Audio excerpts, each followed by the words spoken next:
Welcome to Teesside for round one of the British Drift Championship 2022. Last year was incredibly tight with Dan Tyler, Stu Adsley and Arunas Namontas battling all season long in one of the closest championships we've seen. But ultimately, with 3 strong finishes in the first 3 rounds, it was Dan Tyler that took the title. Now, the new season starts afresh, and with big names like Danny Mcguire and Egis Manilga back with upgraded cars, their eyes are on the prize. Who will be on the podium today? We'll be finding out in just a few minutes' time.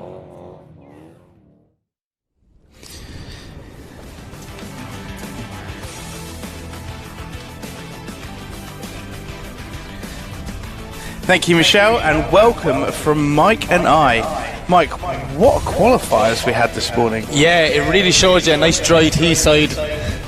Control tyre, it's even. It really is. The lads are still adjusting, they're getting used to it. The setups have probably changed there on the little bit of break we had, but I am buzzing for these battles, Mike. Yeah, it's very dry, and it's surprisingly warm. Here at Teesside for March. So these tyres, they are semi-slicks. All the Pro 2 drivers are driving on the same semi-slicks as the Pro cars. Yeah. Some of them are making it work, some of them are finding they're just coming up a little bit short on a few bits and pieces. So yeah, I think the guys maybe in the little lower end of power scale are struggling a small bit, but that setup, you know what I mean, they have to figure out pressures, dial in what the alignment they want and just get comfortable. But I can't wait for the battles. But first, let's recap the track. So this is the original Teesside track, the normal rotation, because sometimes we do it backwards. There's loads of different directions in Teesside, so we went back to the same direction as round 4 last year with just some slight changes. So in the battles, our judges want both cars through the chicane, out they go. Lead car can use half the track to initiate. They want them deep through clip 1 and following that outer line all the way up to 2. From 2, you follow the outer line, but then they want them to start coming off a bit early, Mike, and heading to mid-track. As you can see, mid-track, as the cars are coming up to now, there's a chevron in the middle. They want the front wheels just touching that chevron, and that lines you up perfect for clip 3 in the first desal zone. That is exactly right. Now, through clip 3, the judges want you to take a nice wide line, much wider than the cars that you saw in the video just there. Wide through clip 3, clip 4, and then come off early at clip 4, get your transition done early through 5, 6, all a wide line all the way across, not touching the concrete now as we go through clip 7 and holding a mid-line as we go over the end of the track. For everyone at home, that concrete there just at the last clip, if your wheels are on that, it might as well be on the grass, because that is an off. That is wheels off. So there are points deductions for 1 wheel, 2 wheel and 3 wheels, but 4 wheels off is a complete 0 this time around. So let's take a look at our start list. I had a little bit of a look at this on the break, and there is some very interesting battles off from the start, Mike. Well, Craig Mcleod and Michael Bennett straight off the start. Crazy Craig's a man possessed. He's here to make a statement around 1, and I'm really excited. We have Mchanoven and Eric. I think that's going to be good. Eric is having steering issues. These guys were doing good runs together this morning, but who knows after that incident in practice. Then we've got Danny Mcguire versus Callum Craddy. That could be a fantastic, if they're both on their game, that'll be definitely fireworks. Definitely. Something's going to happen there. And of course our official drift smart and Josh Malone, Matt Holder, Josh Malone. These are 2 guys who have came on so much from last year. They've really, really done a lot with the cars over the winter, and I'm excited to see what they do. Yeah, absolutely fantastic. And we'll be back with all that action after a message from our sponsors.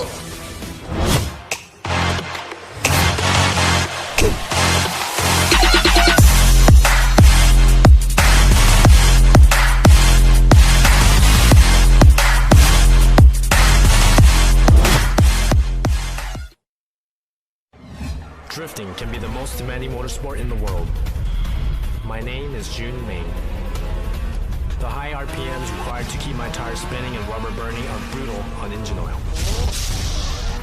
That's why Lucas Synthetic Oil Stabilizer was formulated for performance on the track and the highway.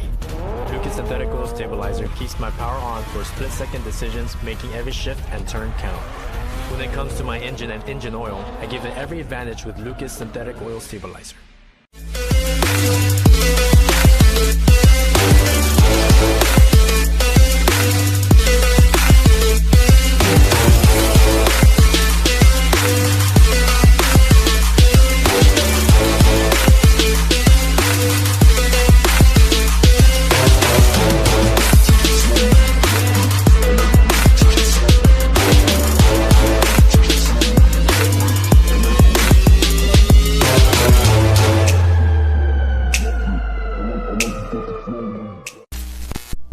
Link ECU produce standalone engine management technology with a range of products that allow you to unleash the power of your engine. Acting as your car's brain, our ECUs control electronic fuel injection and ignition. A magnitude of sensor inputs and outputs ensure your engine exceeds your expectations. Built-in safety features guarantee engine protection, and data logs keep you informed on its performance. Smoke your tyres and not your engine with a world-leading Link ECU.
Tarmac Sports.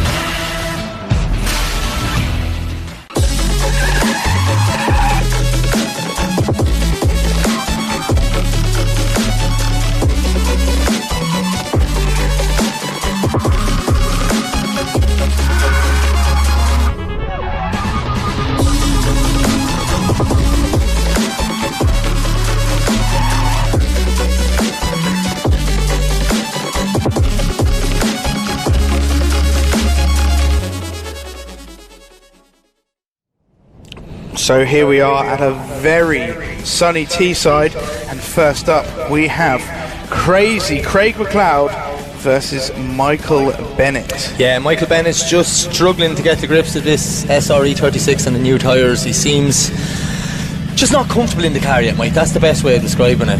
I mean, in reality, this should be a walk in the park for Craig Mcleod versus Michael Bennett. Well, we have in the past seen crazier things happen. We have indeed. So let's see what happens. We go off the line, Craig Mcleod, the highest qualifier, to lead in Michael Bennett, and a massive weight transition from Craig Mcleod. Michael Bennett just about managing to stick with him, didn't get too phased. This is looking very good right now, but way too wide from Michael Bennett as Craig Mcleod carries on, and Michael Bennett drags some cones with him along the track, I believe. Bit of a clean up on aisle 4 there, Mike. That's what we call it. At the end of that lap. To be fair, before that just little wheel dropping, making contact with the tyres on the edge of the track, Michael Bennett was on it there in the chase position. Craig did a massive flick in front of him, which would, throw a few drivers off, but he just tucked in there nicely, and it was a credit to him. Such a shame that happened coming down the hill. That is exactly right, Michael. You sound surprised there. I do, actually, to be honest. The qualifying was a little bit different to that. So let's take a little replay. A huge flick, so close. Michael Bennett so close to the back of Craig Mcleod's car. That shows some real grit and determination. As they come down here, it all starts coming undone as he comes a little bit wide. Just a little bit too wide there as he came to that inner chevron, Just spits a cone out into the middle of the track. That's one cone down. One down. He only made it one day. Many to go. I didn't even know there were any cones. Oh no, they're in the middle of the clipping points, aren't they? Them boxes aren't standing there by themselves, Mike. There's cone in them. I thought they were just magic. Toby's good, but he's not that good. I believe he is that good. So there we go, the ultimate advantage. I like that. The ultimate advantage. Dun, dun, dun. So that would be a 10-0 to Craig Mcleod so far. And Michael Bennett just having a little chat with our start line marshal, Mr. Lee Colgate Lawrence. We call him Lee Colgate, but okay, so I believe Michael Bennett is calling a 5-minute rule just to look over some damage he may have incurred over that incident. So he's going to pull off, and hopefully we will line up the next 2 drivers. yes, we'll just push Craig over to one side, and he has to wait until Michael returns. So Mike, who's in the next battle? You know I'm going to make you say it. You know I am. Right, I'll say one, you say the other. So it's Philip Kenna versus... You're quick. You're quick, Mike. I like it. It's been a long off season, man. You know, I've been prepping for this. Paulius Senecas. Maybe. Do you know what? No one came up and said we were wrong, so I'm going to assume you're right. As we haven't been to the pits yet. I was in the pits. Oh, okay. Yeah, only went to the restaurant, very quick in, out, done. Yeah, no, didn't look at anyone. Don't look. Just Hood up, blinkers just on. ran. Blinkers on. And yeah, that's it. Yeah. Right. It's when we don't get lynched now. No. They wait till the end of Till the the show. end, yeah. And they were like, do you remember what you said at the start of the first battle? I'm like, no, I don't. What did I say? I apologise. It's my first day. So anyway, we've got Paul versus Phil. Let's go with that. That's much easier. Paul versus Phil. Paul versus Phil. It's definitely going to be an E36 that takes the win anyways. That's the most important thing. Well, that is for certain. One looks vastly better than the other. Let's not go into that. So Paul to lead out Phil as they huge entry there. Wow, that was really wide. But Philip is big straight from Philip. He was just starting to reel him in, and then obviously the car gripped up a bit too much. He's going to have to do a lot of work now to try and get back into this battle, Mike. He's done a good job though, to be fair, for the second half. He's back on line, but yeah, that's straight. Yeah, that's going to hurt a lot. A big mistake there from Philip Kenna. I believe he'll struggle to come back from that. That was a complete straight-in, so I don't know whether that's a 10-0 maybe. Paulius didn't seem to put a foot wrong in the lead position there now. He looked very... That was a fantastic entry. That was better than qualifying, that entry. Yeah. Let's have a look. Another one. Huge. People are dialing on huge angle in the entry. Look at this. Big snap. Beautiful. And all the way out to clip 2 as well. Yeah. And Philip Kenna maybe getting a bit lost in the... No, he wasn't really. Just... I don't know. Yeah, I'm not sure. Maybe he was getting a bit lost in the smoke and he thought he was closer than he was. Maybe he ran out of revs. I don't know what gear he's in, so it's a bit difficult to hear the cars from where we are. We shall swap them around nonetheless. Philip to lead out now. Paulius. A look of determination there. So we see Philip's face. Our power bar from the judges is saying there's a slight bash to Paulius, which we obviously would have been expecting, and yeah, he needs to just kind of stand back, get close, don't mess up. Yeah, he still needs to put in a chase run, so still needs to get quite close. This is much better from Philip Parnell this time. He is really swinging this car around. Paulius is doing exactly what he has to do. He's there, it's close enough, he's just sitting there. Should be enough to take this win. Yeah. He has obviously got his team members, the spotters, on the bank, telling him exactly what happened in the first one and to take it a little easy on this run. Just get yourself through there. So yeah, a bit of a mild entry from Philip Kenna as they come round now. Philip was doing that in qualifying as well. Yeah. He's staying too wide, and then that's what's messing up 3 for him every time. He just needs to tuck off the bank a bit earlier. That's exactly right, Mike. And a long handbrake drag because he's wide. It's a long handbrake. This was round 4 last year. That's what they were doing, was following that outer line all the way down. Well, that's what you were meant to do last year, but not this year. No, not this year. We've changed it.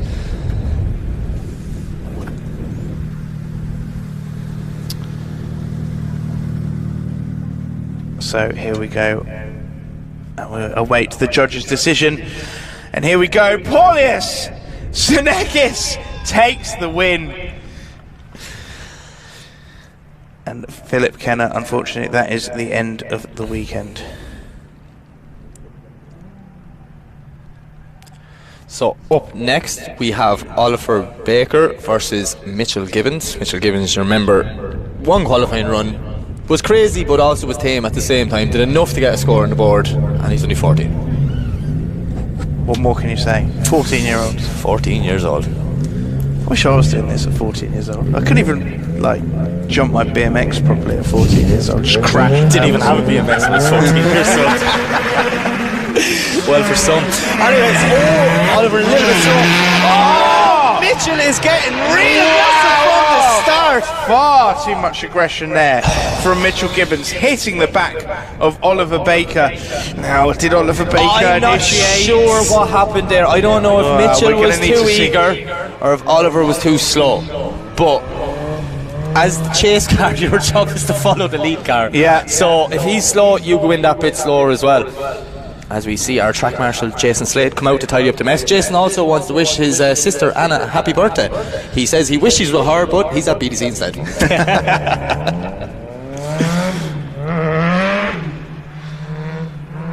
Alright, let's get some of that mess cleared up and let's have a look. Does Oliver Baker? Well, I think he hits him. I think he hits him first. I think Mitchell just didn't let Oliver get the flick in. Yeah, I think he's just too close. And next to him, he kind of hits the rear. He's behind him, but he gave him nowhere to go, Mike. Yeah. Maybe just a little bit too eager for Mitchell, but I'm sure our judges will inform us. I imagine they'll be looking at some replays at the minute. Oh yes. So our judges, if you're watching at home, they have a completely different replay system than us, so they can be going through it from multiple camera angles, slowing it down, speeding it up right now. We're just watching the car driving off the track.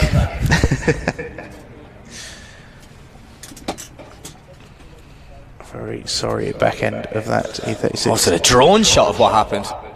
Yeah. I think Mitchell was just in the wrong place, didn't give enough room on the run-in, and you have to let the lead car initiate, Mike. Yeah, you do. It's all part of it. You do indeed. So that will be Mitchell Gibbons, I'm sure, obstructing Oliver Baker. How good does Teesside look right now for March? For March. Mid-March. It's like a July day, it looks like there. It's not even the end of March either. Yeah. Yeah, it's crazy. I'm in a t-shirt. You're in a t-shirt. We've air conditioning on our trailer. Just saying. So let some of our marshals check out the damage on the back of Oliver Baker's car. Mitchell Gibbons seems to have got off quite lightly. So there we go, Oliver Baker with the ultimate advantage, another 10-0.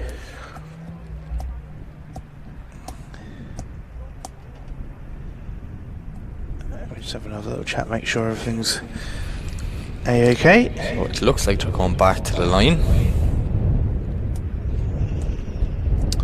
So I believe they are now lining up for the second part of their battle. Yeah, there we go. Mitchell needs to pray for a miracle here. Very much so. He needs to force the error.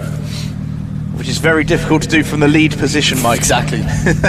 Exactly. And look, he's 14, Mike. We just give him a break, okay? It's just a little bit enthusiastic. A little bit enthusiastic. He was excited to have Mike Walton call one of his runs. That's what happened. Yeah, I'm sure that's what was going through his mind at the time. Yeah, definitely. Not the driving the amazing drift car. Yeah. Amazing drift car. Yeah. It's a PS13, look at it. It was built in Ireland, of course it's amazing. Wow. Let's not go there, Mike. It's too early in the year to start this. It's too early. That's a game you shan't win. So, as we see Mitchell to lead in and Oliver to chase. Big separation here now. Mitchell is coming in flat, but Oliver just maybe he knows he has the advantage, but he doesn't want to give too much of advantage to be an inactive chase, Mike. Yeah, no, but he's keeping up just about his 2 car lengths apart. So yeah, this is a really good line from Mitchell Gibbons now, really making up for his earlier mistake. I feel really sorry for him. was just a little bit enthusiastic. Look at that driving as they come over the line, but Oliver Baker, I imagine, has done just about enough to cling on. Mitchell, it's his first BDC battle. He was eager, but I'm just happy he proved to everyone what he can do, because I've watched this kid in Teesside already, and he can drive. He really can drive. Just unfortunate that he got caught on the running too close. Yeah. So we await the judges.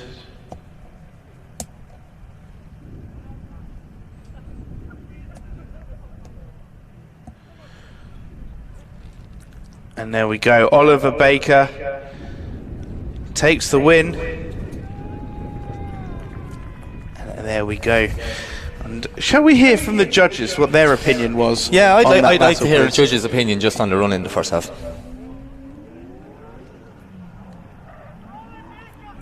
Hi, how are you? Hi, Kieran. Oh God, I'm very loud. Basically, you're not it all comes back to the first run and the contact.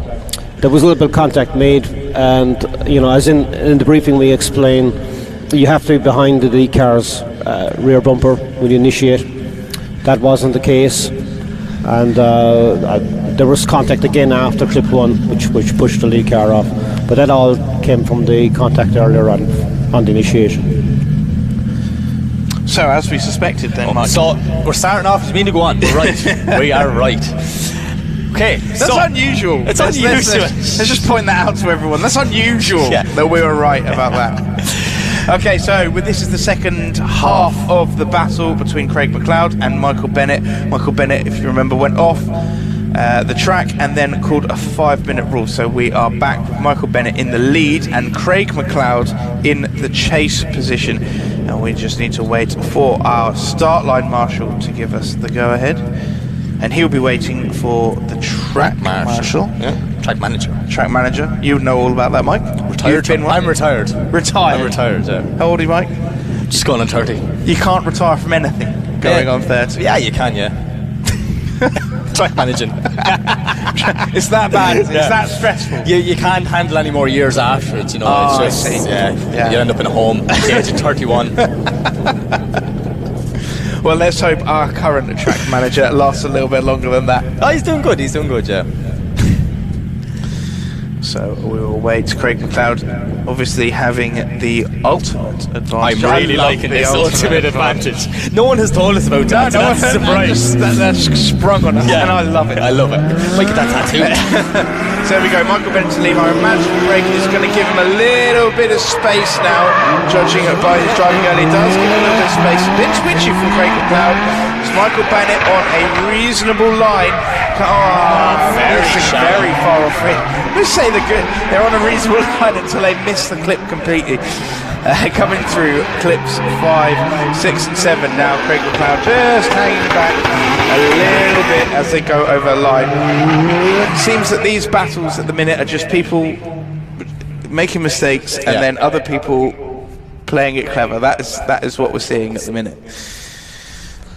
Yeah, as we see Michael with a lovely initiation, maybe a little bit too early, and that's why I pulled him away from 2. Craig, he held back, and he did what he had to do. We would like to see him a bit closer, but luckily he wasn't, because Michael just cut the whole corner there, so it would have took the front off Craig's car. Yeah. I still think Michael is getting to the grips of this new car and new tyres, new setup and all that, so we have seen some good driving of him before, so I'm expecting it in the future. We shall see. So we just need the judges to confirm our initial thoughts. Theories. Our initial thoughts, Mike. Yeah. And yes, it is confirmed. Craig Mcleod goes through into our top 16. Up now, we have Paul Parnell versus Harvey Moore.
yeah, just a bit of separation as they came over the line. So let's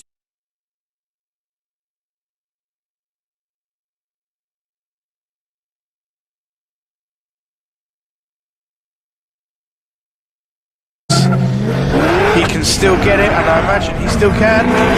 Got Paul Doy's tucked in nicely behind him, ready to make a dive. This Very shallow. Paul, there's a bit of separation because Paul was expecting him to be further out, but Harvey is back on right now. he's made a dive, a huge mistake. A huge mistake from Paul Parnell. I'm not sure what happened there, Mike. That was very a unique mistake. I don't know what he did there, but I think Paul might be kicking himself after that one now. The slight bit of advantage he had could be turned around. See if we can see on the replay if we get a different angle.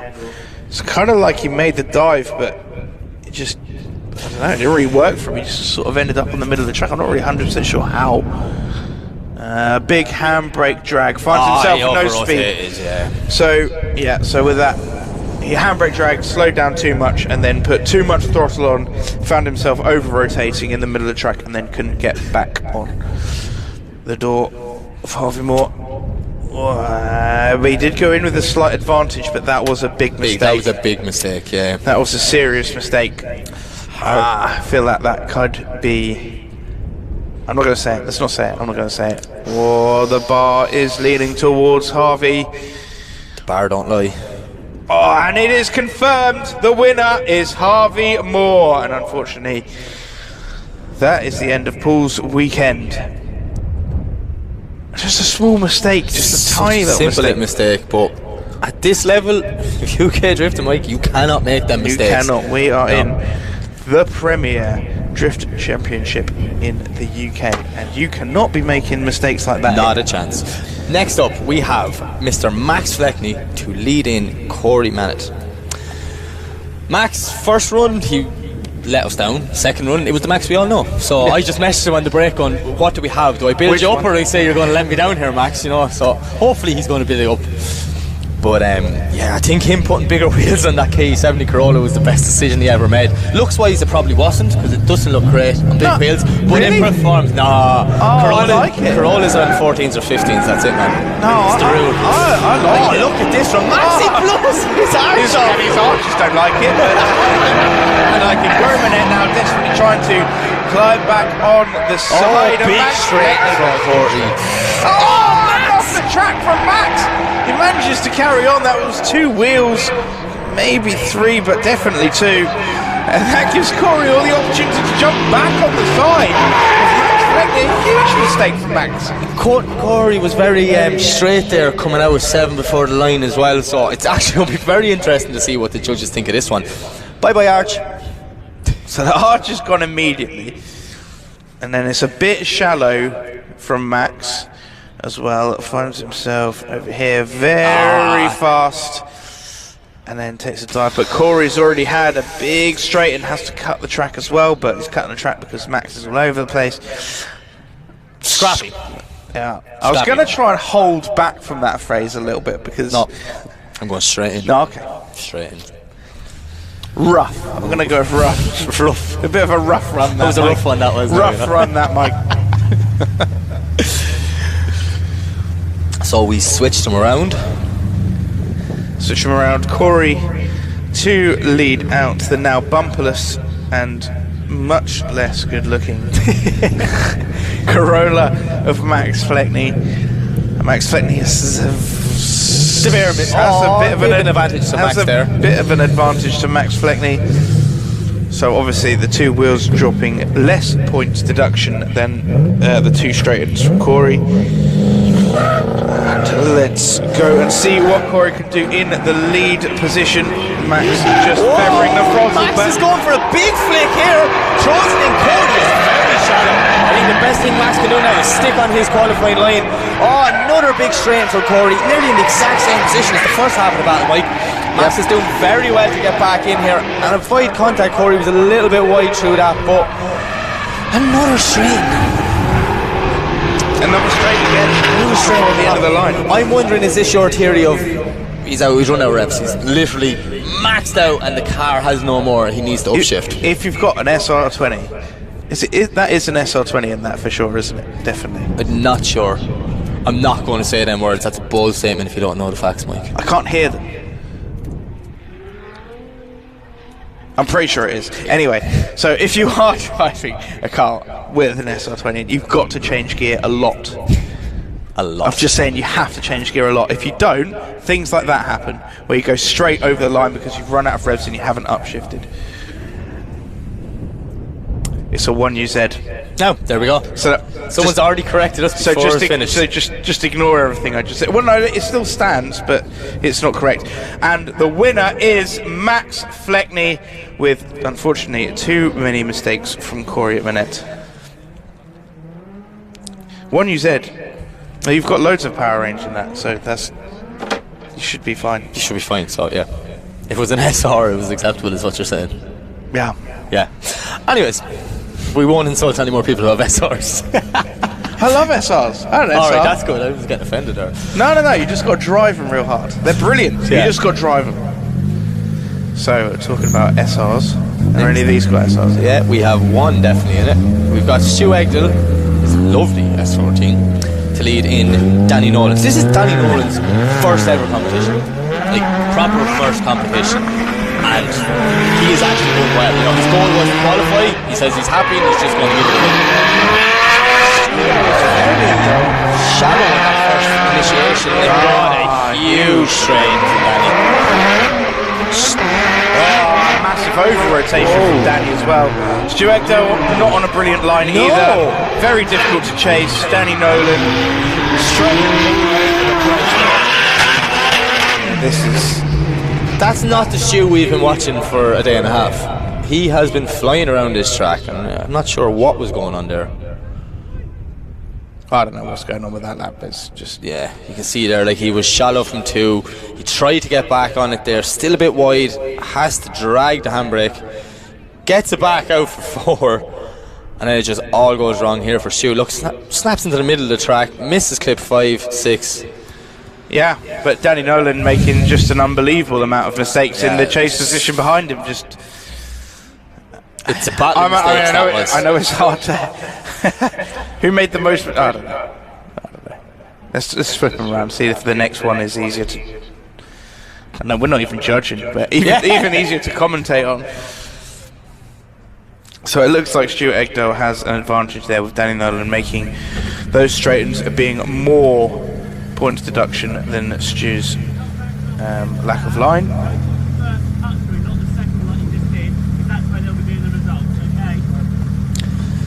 We hear our starting marshal giving them all the info. Just to make sure they go the right place when they finish the lap. Yeah. Because they're definitely not doing it whilst they're doing the lap. So as we see Danny to lead in Stu, Danny is hard. Stu is with him there.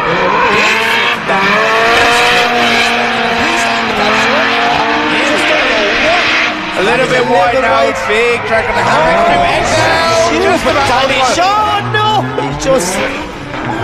Did he lag up, Mike? Then what happened there? He just stalled the car completely. I thought Stu was going straight. Is he missing? Is there a gear missing in the gearbox? Is there something going on where he can't? Is he like second, fourth, or something? He's not third or something like that. I'm not sure. Because he's just really struggling and just doesn't seem to be able to get. He's either going really fast or just stalling up the hair. Like there, he stopped. Flicks it back in again really wide, but I don't know. I am not. Not sure, but the bar looks like it's leaning very heavily in Stu Egdel's favour. So we shall see, and wait till the judges completely call it, and they do. Stu Egdel takes the win, and sadly, that is the end of the day for Danny Nolan. Up next, we have Eric Ladniak. I'll say the first one, you can say the second one. First is Dear Mchanoven. Okay. There we go. It's teamwork, that is. I'm going to see if teamwork. I'm going to see if I can get away the whole season without saying it, because then he doesn't try and beat me up in the pits afterwards, because I can't say it. The way you were saying it last year was very funny. I encouraged you to say it. I told him he was saying it right, even though he was saying it wrong. What am I meant to do with a friend like that? Who needs enemies? Who needs enemies when you got a friend like that? It's an Irish thing. It's okay. So, as we see Dermot in the lead and Eric in the chase. Dermot, big smile on Dermot's face there. And Eric, big accident earlier, managed to get the car back looking out as it did before the accident somehow. Doesn't make sense. He must have brought spare body panels. He left half them in the barrier. Didn't qualify fantastically, Eric, which he normally does okay. The huge gap here now.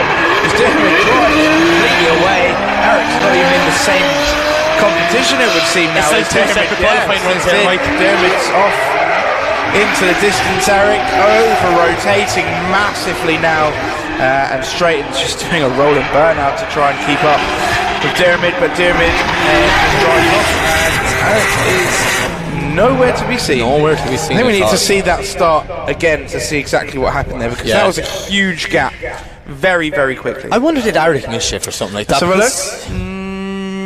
Nope. Eric is spinning the wheels and Dermot just drives off. Yep, spinning ain't winning. Definitely not in Eric's case. And talking about spinning, watch Eric here. Yeah, he just comes in, starts to over-rotate. Oh, nearly. He actually ends up doing like a monstrous roll and burnout to keep it going. That's it, yeah. And there you go, Dermot driving off. Reasonable line from Dermot. The thing is now, Dermot has to chase Eric. So his spotter, I'm sure. Yeah, but Eric's not a bad driver. I've seen him drive well in the past. I think that car isn't right, Mike, since that accident at the end of practice. It must be something more than we know. Like it must be, because this is not characteristic. No, he's such an aggressive driver, and he usually throws it. Usually we do normally see something amazing coming from Eric.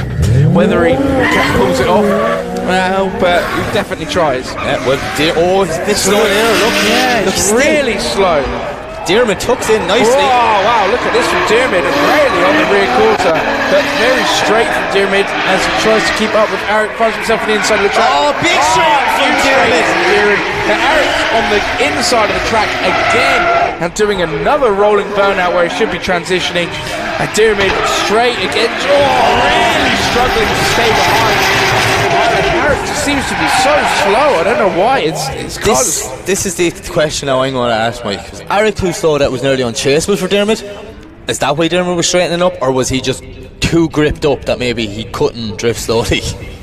I mean, you should be able to stay behind the lead driver, no matter what. Regardless. Like that there he is drifting, but Eric had cut the track massively. It was nowhere near clip 3, nowhere near clip 4. He was completely the wrong part of the track. He was cutting off Dermot. Dermot would have had to slam the brakes on anyway, so maybe that's why. And there was an understeer from slamming the brakes on, so there wasn't contact. Yeah. We see that advantage Dermot had is going back. Oh, look, right in the middle. They're sitting in the middle, Mike. That can only mean one thing, can't it? Are we going to have one more time? The judges are going to make us wait for it. They're debating. They're debating. They're having a conversation. Who would you call, Mike? I don't know. I'm being straight now, and usually I am. Yeah, one more time is it's fair. A one more time. You would say one more time. I'd say one time. See? Okay. You mean the judges are on the same wavelength.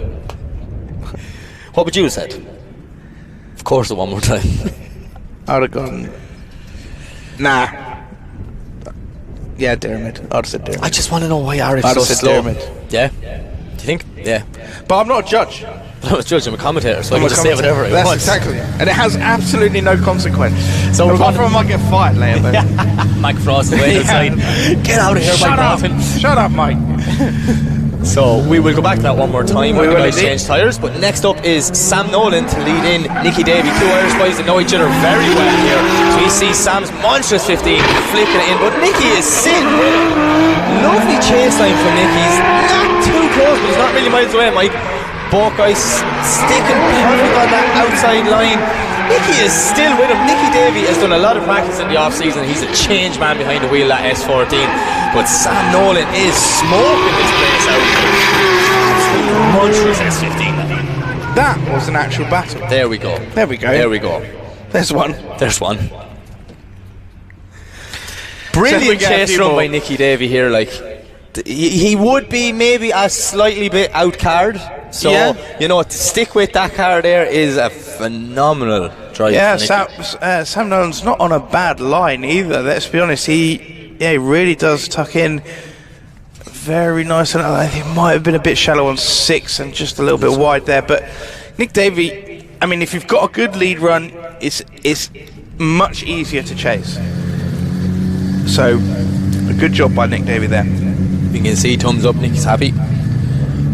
Sam Nolan having the advantage there. Obviously, there were a couple of mistakes from Nick Davey that maybe we one or two little hesitations, little straightens, wobbles and that, but so there from Nick, taking off. Now he's gone.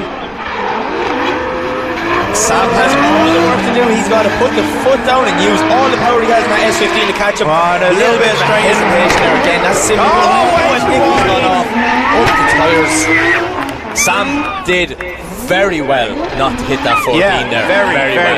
And not only that, he actually did a very good overtake. That was quite a big impact from Nick Davey, actually. Just to make sure he's okay. I think Nick just knew he had the faster car behind him and he was carrying a lot of speed off Southbank. Yeah, Sam Nolan, it kind of just gave him a bit of room, because I'm thinking he didn't know what was going on. Why didn't he launch off from the start? See, you're meant to put your foot down all the way from the start, all the way to the entry. There is no slowdown zones there at all. So the reason why Nick Davey didn't accelerate there would have been a concern to Sam Nolan anyway. And then obviously Nick just a little bit overzealous and into the tyres. See, them tyres are very mashed up in the back of that. But ladies and gentlemen, big round of applause for Nick Davey. He threw it all in there in that first half of the battle. Plenty of effort put in. Yeah, definitely. Not as much effort as needed to take the tyre off of the back of the car. So for those of you that don't know, Nick actually owns a go-karting track back in Ireland, so I think he's trying to take some tyres back home with him here. So, that looks like a nice wall. I love that. I'll take that one with me. I love it. I've seen a lot of unique scenarios drift cars end up after an accident, but this is the first now where there's a line of tyres stuck to the back of the car. Let's take another look. Yeah, Sam Nolan. Watch Sam, look, he just does very well. Look, still hits the clip. Not to hit him. So you see he's sort of, you could see he came in from clip 3, was sliding a little bit off power. Sam Nolan takes the win.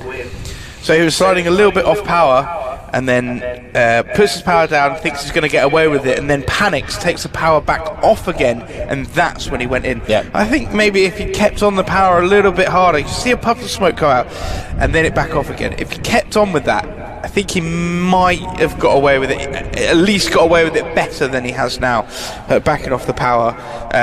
Just let the car wash straight into that tyre wall.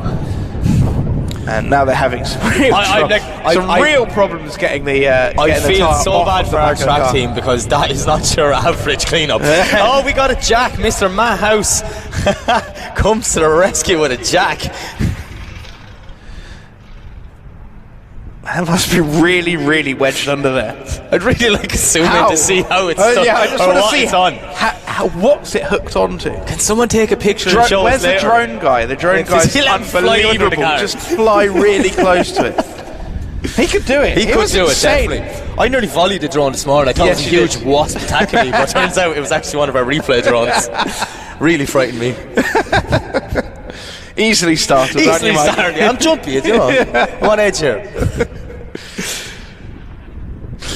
So whilst we're getting the tires off the back, Michelle is down with Danny Mcguire. So Danny, you obviously qualified very, very well, and you're up against Callum at his local track. How are you feeling? Yeah, confident enough. I just have to try and contain the beast. It does look like that, to be fair. Obviously, you've got a lot of power. Are you used to this tyre choice, or is it new to you this season? It's new to me this season, but I'm happy enough with it now. But obviously, Callum's got a much less powered car, so I'm going to have to try and rein it in a little bit, which I struggle with sometimes, but we'll see. That's what I like to see, actually. So Callum might obviously struggle to keep up with you, but when the tables have turned, it's actually just as hard to go behind a slow driver. If not harder sometimes, really. I'm going to have to be left foot braking all the way around track, really. If I want any proximity, but we'll see how it goes. Now you're sounding mean. Poor Callum. I'm sure he's going to be pedalling hard. I'm going to rear him up now, I reckon, just to see if he can put a bit of pressure on you. Yeah, I hope so, man. He's barking already there. Yeah, I don't know. We've had a little chat. We're just going to have some fun, so that's all we can do with it. Well, hopefully it won't be too long before the track's cleared, but I'll let you start your engine again. Perfect, thank you.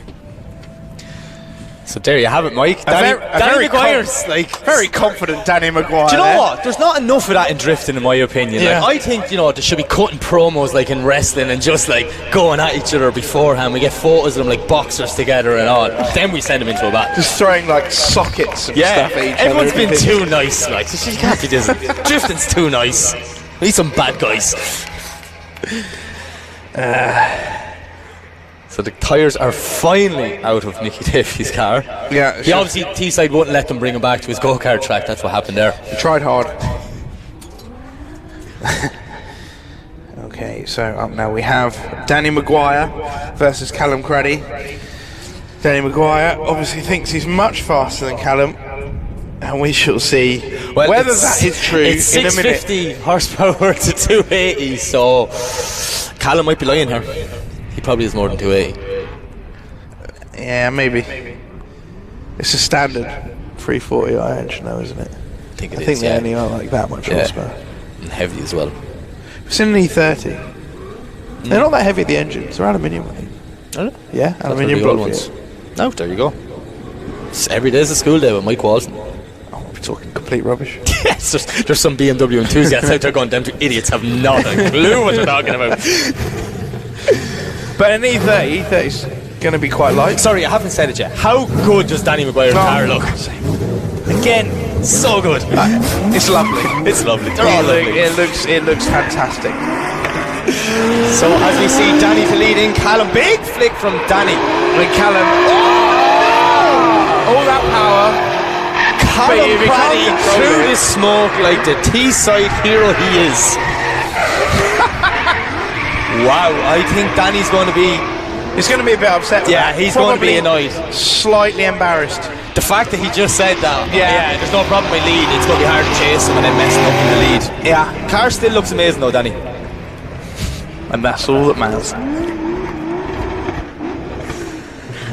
So we see Callum... So let's spin him around. Spin around. There it is there. Yeah. Thanks, mate. No problem. Cheers. Right, let's get him lined back up again. You've been in these scenarios, Mike, right? Yeah. You've been a driver. You've driven Pro 2, you've driven Pro here in the British Drift Championship. Yeah. Can you get inside your head that much at the start line? Them few minutes waiting, can you get inside your own head? Yeah, your own head. Can you go oh no, I'm great, I got this, and then... Yeah. But that's the only thing that you do. It's the only thing you do is just sit there telling yourself you sit there waiting for the next run to come up, and you go, I can do this, I can do this, I can do this. And you go around first corner, spin like Danny Mcguire, and go, maybe I can't. You go to clutch kick initiation. Maybe I can't do this. Maybe I can't do it. I should commentate instead. That's a good idea. And here we are today, ladies and gentlemen. Here we are. So.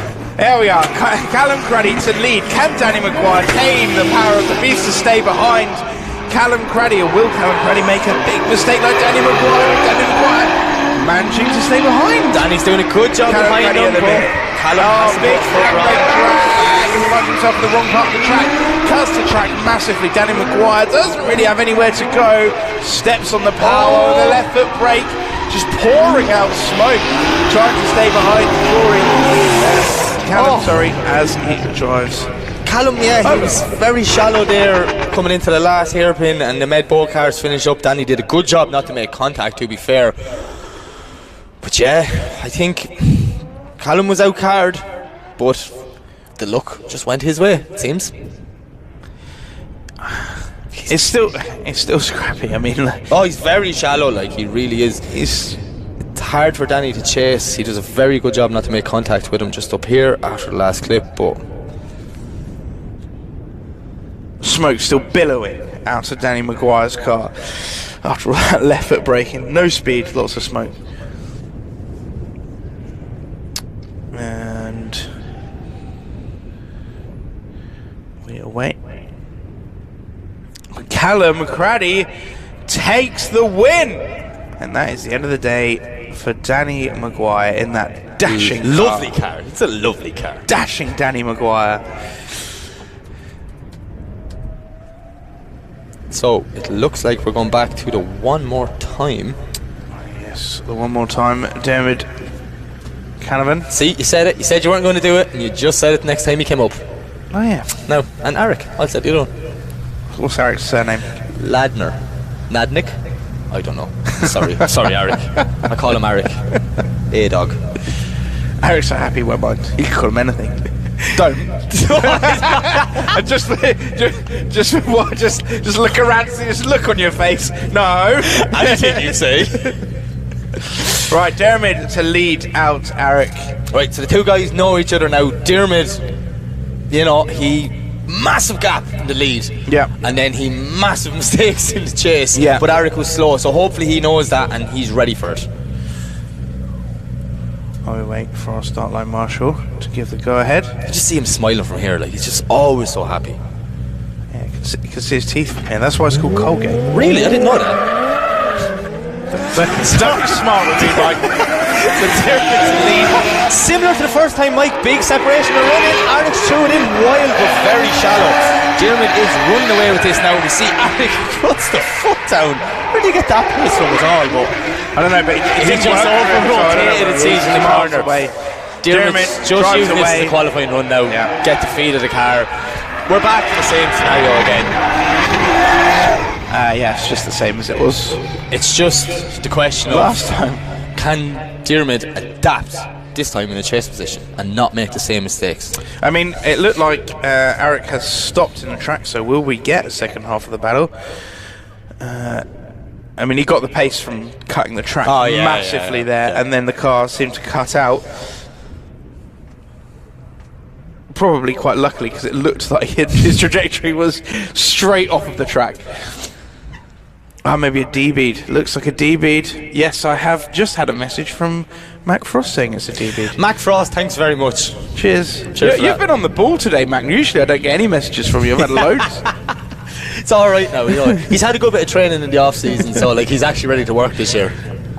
You're very useful. Thanks. Could you bring us over a cup of tea there, Mac?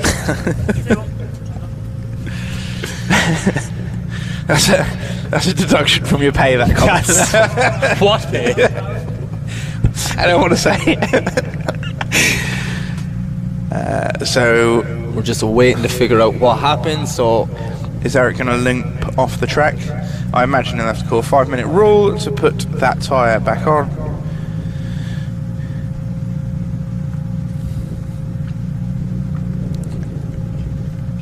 And yeah, we just wait for a track marshal. We just see what's going on.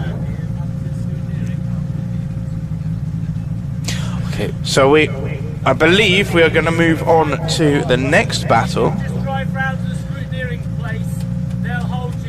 which should be Ben Mears and JJ Stevens.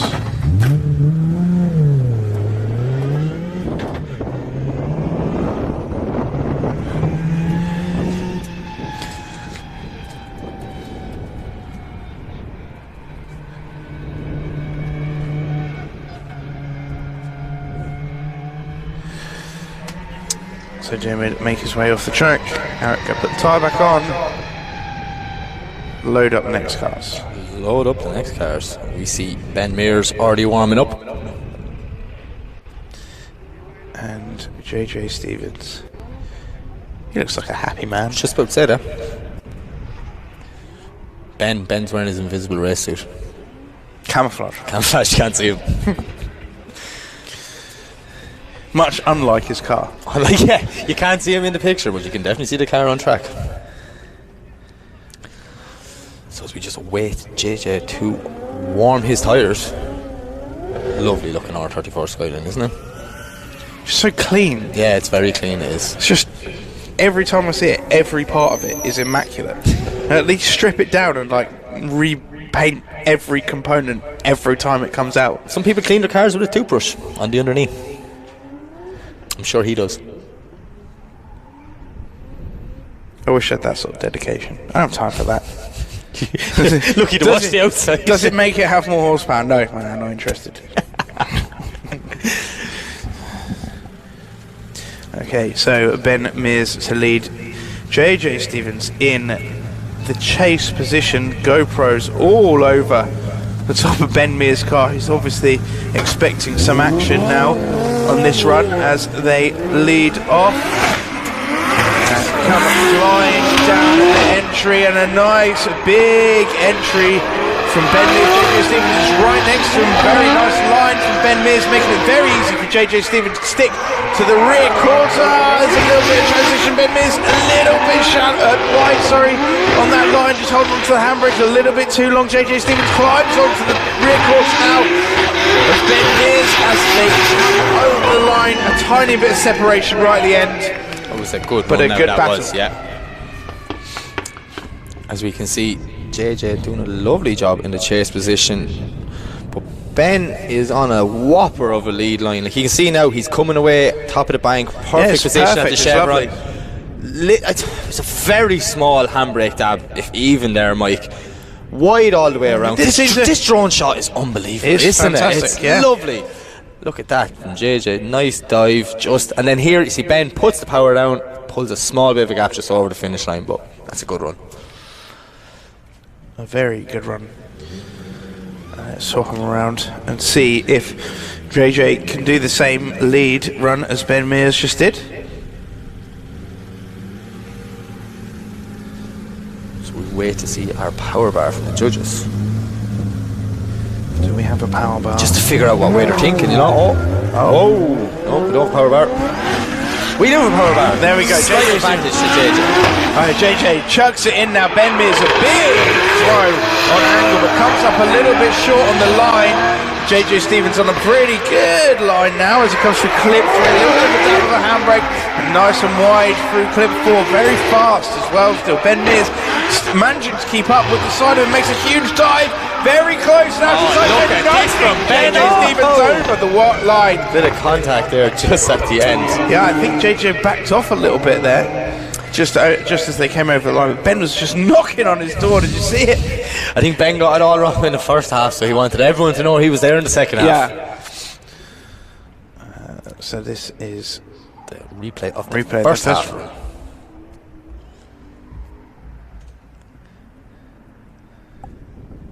So drone just gives you such a better angle to just see what's going on everywhere, all around. It takes the perception out of it completely. You can actually just see what you see.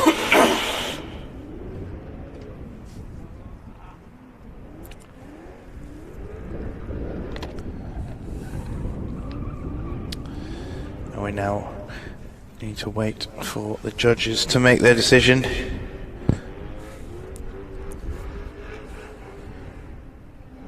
Tough one to call. I was just thinking that myself. I was like, that is a tough one to call over both two runs.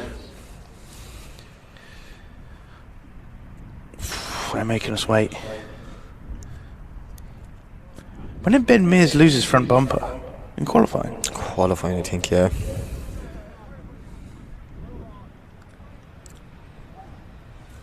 Judges obviously debating having a over good this. debate over this one. Are we going to see another little replay? Or maybe there's something we missed. Oh, it's close. I couldn't call it. No, I don't want to call it either, to be honest with you. If anything, I'd probably say it one more time due to mistakes on both sides. I think both drivers had a good lead and then made little mistakes in their chase. JJ didn't make many mistakes. It was just maybe slightly off the pace a little bit. There's a little bit more of a gap, wasn't there? Yeah. Once they came out with the last clip, Ben just pulled like 3 or 4 gaps to the finish line on him. But then swap him around and Ben was like pushing JJ nearly over the line. Yeah, but only at the last part of the track. Yeah. In the first part of the track, it was shallow, trying to make the dive, trying to cut the track to keep up. Oh, it's a tough one, this one. Oh, it looks like JJ Stevens has got a slight advantage. Will that hold? We wait for the judges' final decision to come in. They really are making us wait for this one, Mike. They really are. Dragging it out. I've worked with Kieran Hines before and he doesn't rush for any man. That's okay. Oh. He can explain it after we're done. This bar is It's jumping forward and back It's- here, like. Are they having a punch up in the thing? It's just Ben the Mears is bar's fighting just back going- here. Oh, look, it's right in the middle. Oh. One It's more a one more time. time. That's fair. Judges, please tell us your thought process.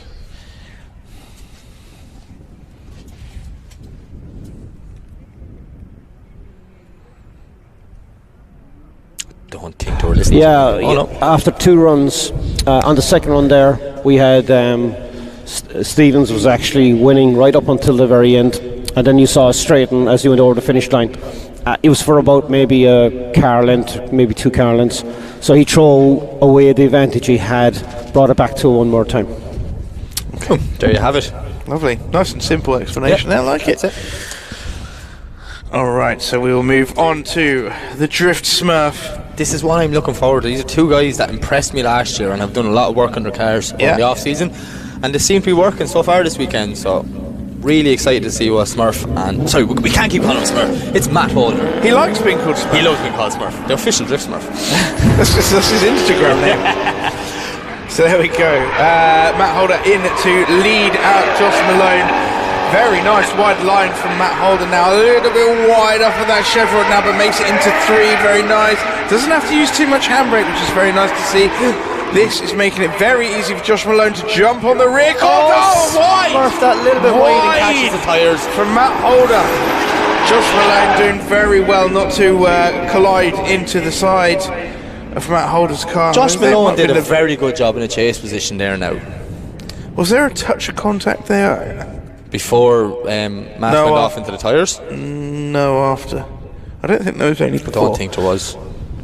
Come around here, yeah, Matt's just a bit wide. Big handbrake drag from Josh Malone, slows him up a little bit. Gets himself into a good position to make the dive here, though. Makes the dive. Yeah, Matt Holder's a little bit shallow, and I think Josh managed just to break up, just to slow up without making contact on the side.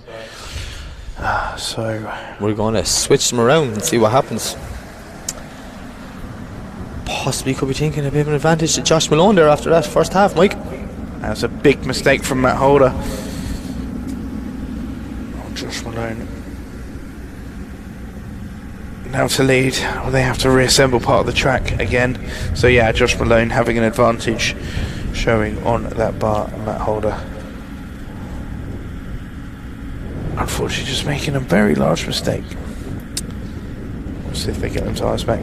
Is that rear quarter going to stay on? Yeah. There it maybe not. off. There we go. There It's it off. goes. It's off. Yeah. It's off. Our start line marshal Lee Lawrence just doing a bit of body work there. That's your job, Mike, isn't it? It's my job, yeah. Thanks, Lee. Smurf actually has his quarter on pop, the button poppers, because he covered his petrol flap because it looks cooler, but he has to take off the quarter to fill fuel. It's brilliant. So as we see, big flick from Josh.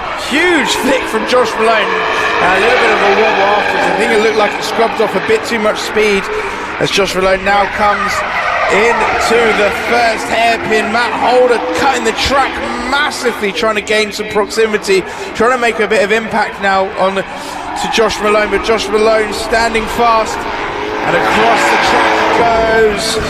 Wow. Few mistakes there from Matt Holder, unfortunately. I think Josh, in his initiation kind of threw Matt off a small bit, and then the boat ended up shallow because of it. Watch. Yeah. See, Josh is like, he's on the C line in clip 1. The drone's heading back to the base. He'd seen enough. We've had enough of this. Had enough of this. And there we go. So did you get it from that replay? Yeah. Yep, got it all. So we see a small bit of an advantage to Matt Holder.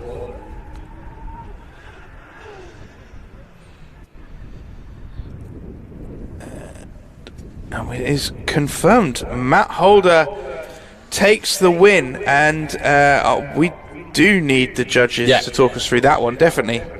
Please. Okay, after the first one, when you watch the first run, Holder had an advantage till the end there when and then fuck it. Josh Malone.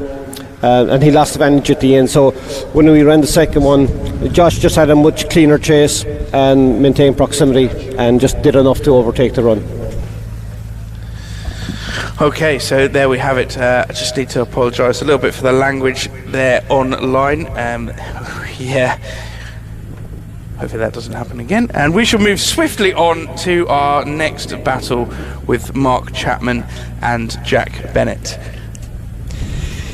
Yeah, Mark Chapman looks so comfortable in qualifying, but Jack Bennett, you know, his father is already bowed out, so he needs to keep it going here for the team. Yeah. He needs to get that W. He definitely does. So as we see, Colgate gets the signal from the tower. Both cars leave the line. And Mark Chapman to lead. Big flick there from Mark Chapman. As Jack Bennett really on the rear quarter of Mark Chapman now as they come down off the bank. A little bit of away from Mark Chapman to drag the handbrake too much, does. But Jack Bennett manages to stay behind him just about. This is a good chase run from Jack Bennett as Mark Chapman comes out wide and across the line. A little bit of separation there as they come through the last clipping point. Yeah, Mark's just pulling a bit of a gap in the second half of the battle, but you know, it was a very good lead run that was. He kind of tries to throw it straight into the car, throws it again, gets on a good line after he initiates though, and then a little bit of a wobble as they come down here, slow down, a bit of a handbrake drag. Jack Bennett, doing a very good job behind him, diving through, just a bit of separation. So as we see them switch around, it'll be Jack Bennett to lead and Mark Chapman to chase. It's fairly even now on our power bar, Mike. We have, you know, maybe a slight advantage actually creeping into Mark Chapman there. Yeah, a bit of an advantage to Mark Chapman, although that bar does keep moving even as we speak. Yeah. So let's have a look and see if Jack... So we see Jack flicking it in. Mark is with him from the start. Look at this from Mark Chapman. He is sticking it to the door. Wow, look at this from Mark Chapman. Can he hold it together now? This is where he falls down coming into the lane from Jack Bennett. This is fantastic from both drivers. Is Mark Chapman going to make a big transition? Huge dive from Mark Chapman. Run the dive, rotates. He put I'm so disheartened for Mark there. He really, that was such a good chase run. Now, it has not taken away anything from Jack's lead. You cannot have a good chase without a good lead. But yeah, Mark just got a little bit too aggressive at the end and maybe he could have threw it away. Look at this, did very well not to make contact, but look at Jack, perfect on that outline all the way around. Maybe a touch. You're just saying that because I said it, okay? Alright, okay. Alright, he didn't have one wheel off. That's just my imagination, Mike. I thought we were friends. Still, brilliant. Absolutely brilliant. Absolutely brilliant. But, yeah. This is going to be close. Mark Chapman, that over rotation just at the end. He's kicking himself about that as well. Yeah. He just got himself tucked up a little bit too much.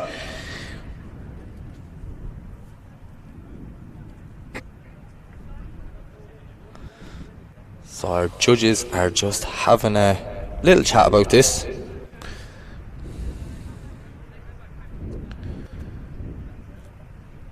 They're just trying to work out who caused the over rotation by Mark Chapman. Was it him, or was it because Jack Bennett was overly slow out of the corner? Yeah. I don't know. I think he was overly slow now. No, I don't think he was.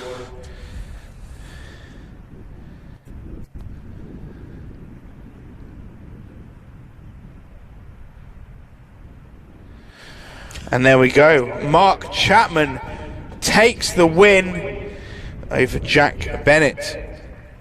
And we will move on to the next battle now with Chrissy Naylon and Connor Rafferty.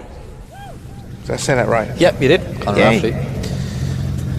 That's the first. And actually, once you said Conor Rafferty there, I heard a little cheer in the crowd, so I'm going to assume Conor's group of supporters and fans are going mental right now up the bank. Here we go, Naylon. Oh, Chrissy's just running away with this. What happened there? I believe Conor's cars just doesn't seem to be doing anything. Chrissy Naylon. It's a bit of a sea line, but there's just nothing there. Conor's not there. It's almost like the car cut out and he had to restart. I'm not sure what happened there. But yeah, Chrissy just doing a run around the track. Conor doing another run. A little way behind. See what happened? Yeah, just doesn't do anything, does it? It just Chrissy. And then suddenly look. And then there's the pace back. So was it a misshift? I wonder. That's a hell of a misshift if it was. Yeah, I don't know. I'm sure the group of Irish people in the crowd are going to start ringing me now to tell me exactly what happened. Yeah, just get a text through. Just get your facts right, Mike. Come on. So we will line them up again. So obviously whatever the issue is, it mustn't have been a big one because Conor is coming straight back to the line, so not mechanically. I just wonder, was it maybe it could have been caught napping, Mike. Maybe, or yeah.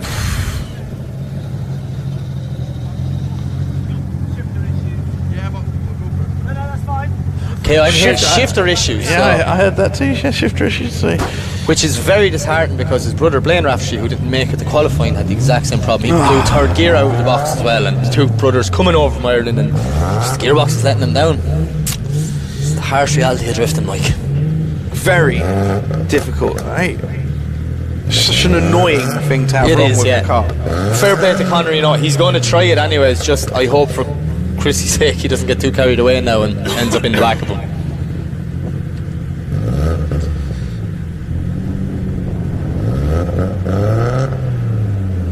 Conor just rolling backwards ever so slightly for some reason. Can he get it into gear? Oh, there we go. There it is now. Creeping forward. It's not selecting gear, so it it seems. doesn't seem to be very good, does it? Yeah, we're going to go anyway. Yeah, we might shoot off backwards. We might shoot off forwards. Let's find out. Poor Conor. It's stalled. He's obviously trying to leave. Maybe he's in second, is it? Or my heart goes out to him. It's just this car. It's his first weekend driving it, and I'm sure he just wants to have fun in this car after all the work them guys have put in. Yeah, it's very disheartening. But I really hope he's back strong for round 2 because Conor Rafferty is one with the watch. Such mechanical. It's so frustrating. Yeah, it is. A mechanical problem. It is. So Chrissy Naylon having a whale of a time. Fantastic line. Brilliant. Perfect. Well, you're done. Your gearbox works. Brilliant. You're nailing it. There we see the Conor Rafferty support group led by Donald Burke standing up cheering him in. There we go. Drone replay. Chrissy Naylon's qualifying run. We'll get the next 2, or will we have the one more time? We've got one more time. I think we have one more time. We do. No, we had another 5-minute rule, didn't we?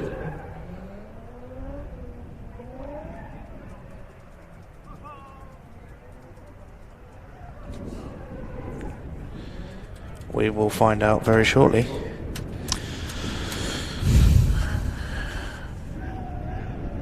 So I think the power bar speaks for itself, and there you have it. Chrissy Naylon takes the win.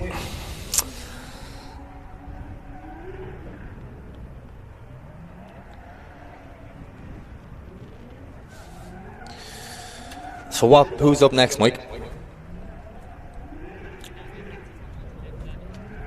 So we're going back to Dermot and Ladniak. Oh yes, and Eric Ladniak.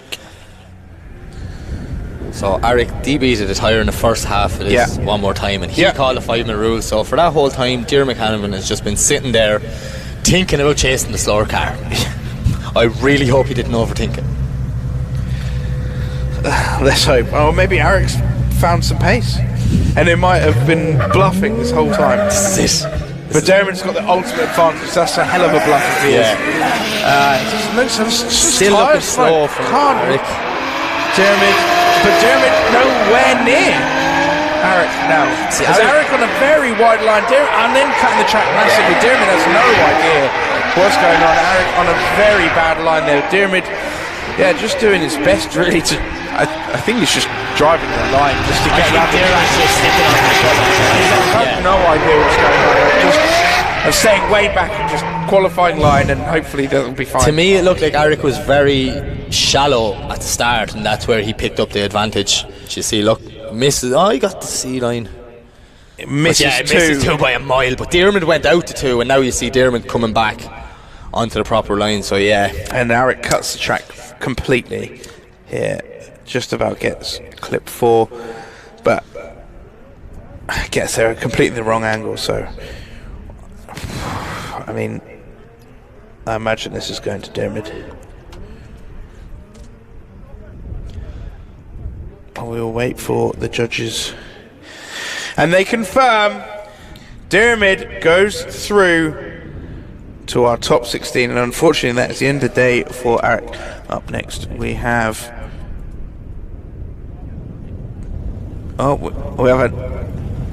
and now we have another one more time between Bennett Mears and JJ Stevens. both guys were making simple mistakes in the chase position on both runs, so they need to figure it out, tidy it up a bit. They know each other though. That's the best thing. One more time, you've drove against them, so you have an idea. Now, that's not to say pressures have been dropped or something has been changed in between these battles, but you have an idea who you're chasing into that first corner. That's right. A small idea, but then this is drifting, so anything can happen. Yeah. Literally anything can happen. So Ben Mears will now lead out JJ Stevens in the first half of this one more time.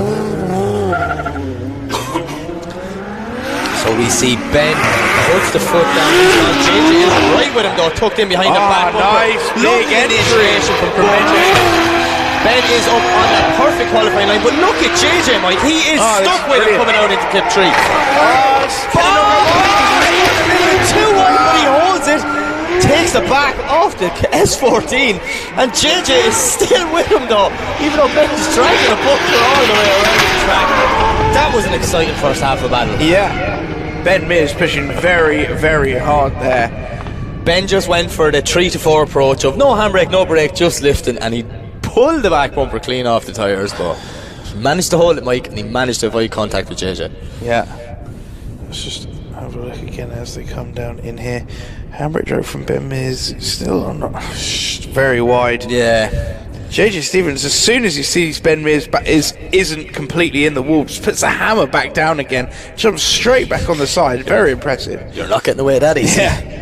You can't fool me. Can't fool me. Don't know why he sounds like that. No, we just made that up. He sounds nothing like that. In our minds, he's like a villain in a Bond movie. Mr. Mears. JJ doesn't sound like he looks so happy in his profile picture either. He's so happy, and JJ is not the name of a villain. No, at all. Okay, we swapped him around. JJ now leading out Ben Mears. Ben Mears' car now looking a little bit sorry for himself. Ben Mears' car looks like it's the last round, not the first round. Yeah. We're only still in the We're top in the top 32 still. Yeah. There we go. JJ Stevens to lead out Ben Mears. Very slow from JJ Stevens. Ben Mears not entirely sure what's going on. Not a wide line. Ben Mears cutting the track a little bit now to gain some proximity, but goes wide himself as they both come down into the first hairpin. JJ lights up those back wheels. Ben Mears cutting the track now to make a dive onto the rear quarter of JJ Stevens' cars to come around the last hairpin. Ben Mears very close. A little bit of a gap open up to come over the line. But yeah, much better battle than Mike. Yeah, that was a very good run there. Good chase by Ben. JJ ended up in the wrong place, just coming down out of the tree, and Ben ended up that little bit wider, but he just threw it on mad angle, not to make contact, so he could tuck in behind him. As nice it was now, to be fair. I think he was, just really concerned about watch here now, just what JJ was doing to start off with. Yeah, that's cool. That drone shot, I'm really liking this drone shot, Mike. It is. Yeah, makes looking back at this almost hypnotic as well. Yeah. It's almost hard to talk over it. There's so much going on in front of you. It's brilliant. So it looks at the minute that JJ Stevens had the advantage, and that is true. JJ Stevens takes the win. A very hard fought win, and unfortunately Ben Mears just not quite doing enough. So next up we have Josh Goodall versus Paul Howell. E36 Touring versus 350Z. Two guys that were putting in some good runs in practice, and you know, Josh was, the initiations he was doing in qualifying were unbelievable, so I wonder can he keep that momentum in, and what way Paul's going to react in chase position. So as we see Josh flying up, look at Paul tucked in right behind the back bumper. Big flick from Josh, and he's out wide. Paul is right with him though, pushing through clip 2. Now they start to come down the bank, Mike. Look at this. Look at this from Paul Howell. He is just sticking with him, same proximity, not too aggressive, Mike, but he's not letting him get away from him. Yeah, Josh Goodall is on a whopper of a lead line though. He is throwing that 350 around. This is what we should see from Josh Goodall. Straight from Josh at the last clip. Just seemed like, did he run out of legs there, Mike? Let's have a look. You see, look at it from Paul. Look, so much aggression. And they both flick. Lovely. Come on the line. Very good line from Josh Goodall now as he comes down a little. He's a little bit wide here and has to use the handbrake, but only just a touch, just to slow him down ever so slightly down into clip 4. And Paul Howell sticks on him nicely, makes the dive here again, cutting the track. Perfect, because he's that proximity, and then just a bit of a straighten and a reinitiate. We've seen the front wheel do that flip to get it back out. Both drivers just a little bit straight at the last end of the track. So Paul Howell looks to have the advantage going into the second part of this track. He's in a lead position, so Josh Goodall can claw that back very easily. Now as they come into the first corner, a big flick from Paul Howell as he comes through, very nice and wide. Can he start to cut back through the track? He's a little bit wide. Look at Josh Goodall! Look at Josh Goodall! Look how close he is to the side of Paul Howell's car. Now as they come through the first hairpin transition, beautiful transition from Josh. Absolutely fantastic stuff from Josh as they come over the line. Wow! Nearly. Oh. That transition from 4 to 5 from Josh Goodall was so aggressive. It was like all clutch kicks. Yeah, look at this huge flick. See Josh very shallow to start, but then he starts. Yeah, just claws him. A little bit of a straighten. I didn't see that. Another wobble as well. We didn't see that. Is on that where he just gained the proximity, Mike? Was that a little bit of a straight and he dove straight in on the door? Yeah. Oh, that transition. That was beautiful. When it's done right, it's an art. That's what drifting is. Yeah. A drone just makes such a difference. We don't see any of those wobbles. Well, I didn't, as it was coming down the hill. I did. Oh, good for you. So, as we see on our power bar, Josh Goodall has a bit of an advantage, and Josh Goodall takes the win. I think we're going to have to hear from our judges on that one, Mike. Yeah.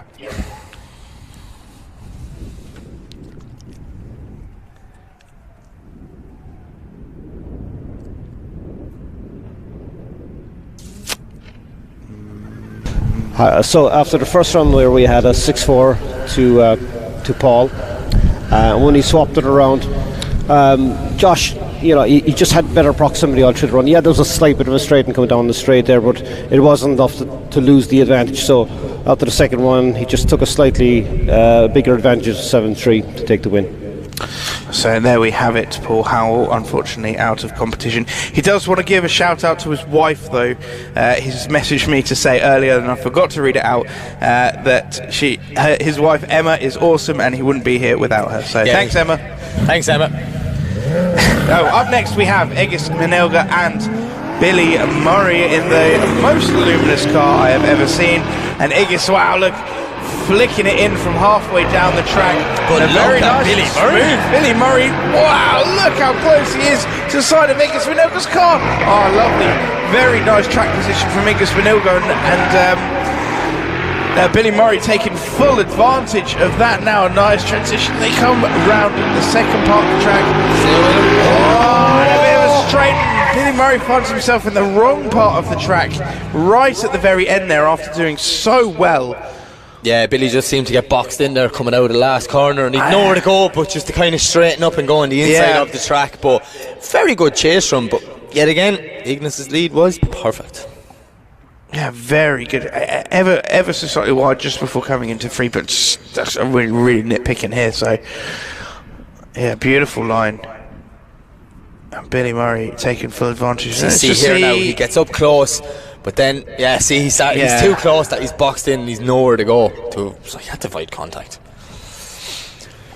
I think if he just had maybe a little bit of a dab at the handbrake just to settle himself on the rear quarter rather than right up on the door. Kind of pull that little bit back on the car, Because he had the proximity, it was next to him.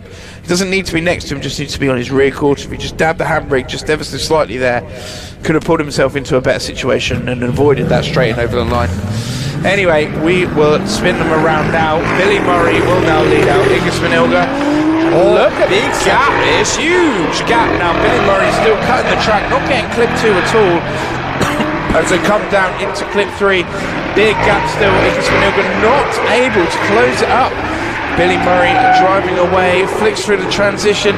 A little, Ignis now closing up Ignis onto the side. To get back on the side of Billy Murray's car. Billy Murray just driving away. Yeah, look at this. Just big separation. Ignis's car isn't slow usually, so. Not at all. You see Billy gets the initiation perfect, but then straight away just pulls on the inside of 2. Ignis did well. He's dead on the qualifying line. He did what he was asked in that scenario. It's going up to the judges now to see what happens, Mike.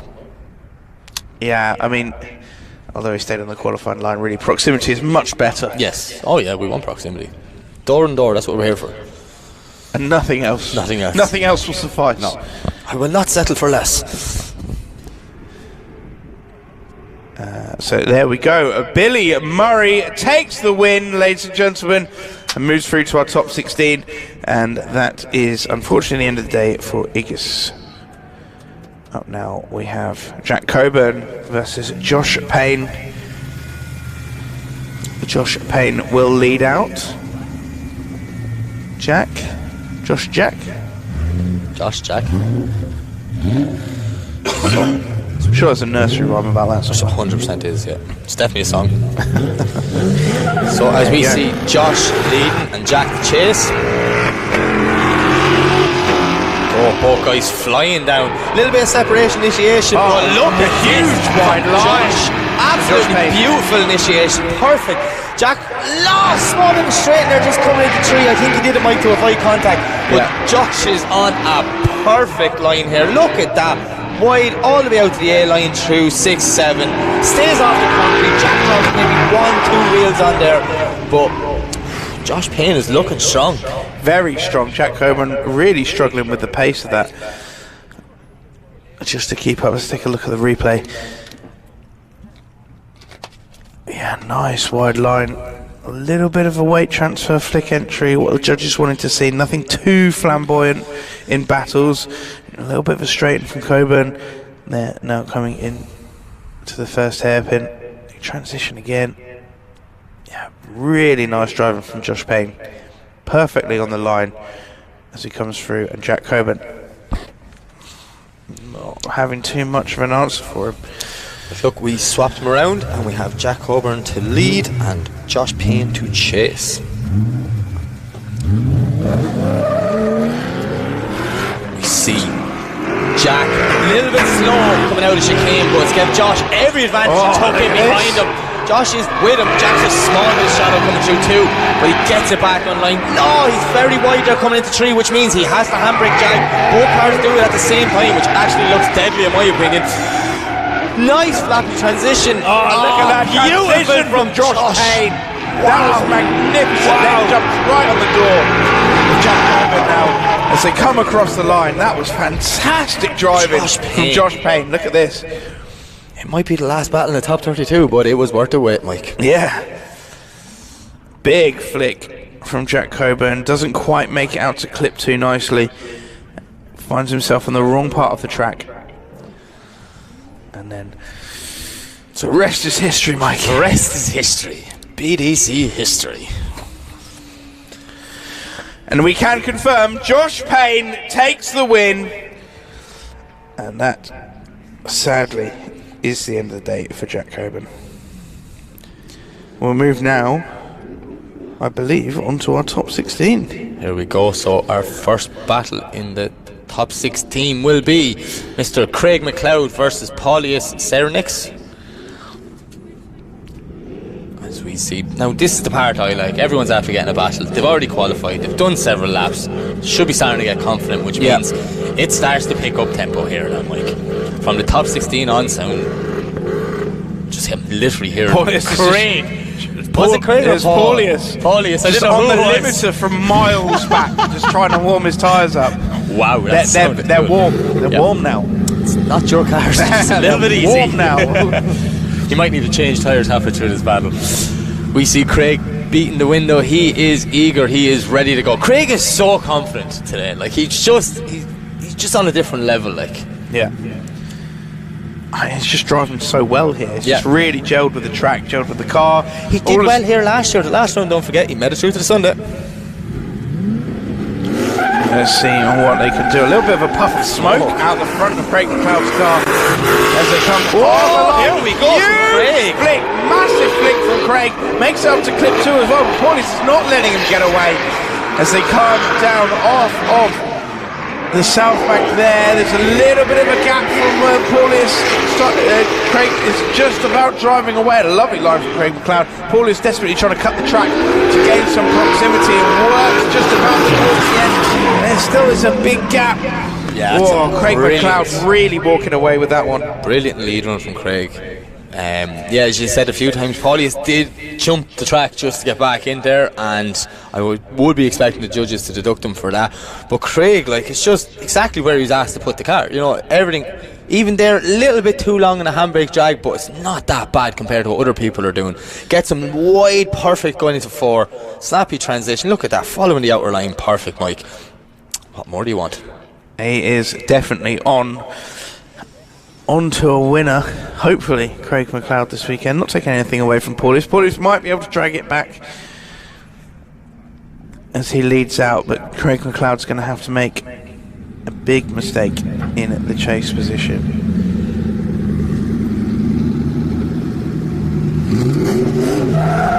And away they go. Paulius to lead out. Craig McLeod, Crazy Craig, as they come flying up into the first corner. A little bit of a separation. Craig McLeod just giving him a little bit of room to manoeuvre. Huge angle from Paulius. He comes for a big handbrake drag, trying to slow the car down to make it into 4th. But Craig McLeod, although there's a few mistakes from Paulius, nearly gets himself tucked up. Can he maintain the drift? Not really. But Paulius backs out of it towards the end. Did you see that big bang out the bonnet? Something puffed out the wastegate at E36 there now. I'm not sure what happened. So we can see a replay of the end of this lap.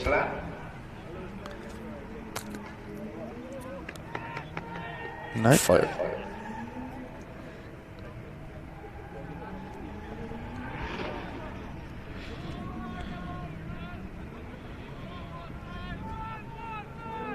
The crowd are chanting for it one more time up there. I can hear that.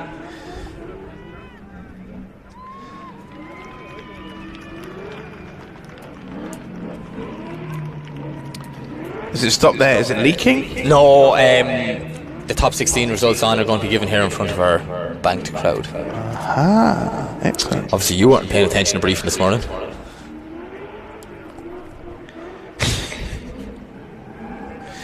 So it looks like, I'm just going to ignore that comment. It looks like I'm just going to carry on. Moving on. And I can confirm Craig McLeod takes the win here. The top 16 moves on to our quarterfinals.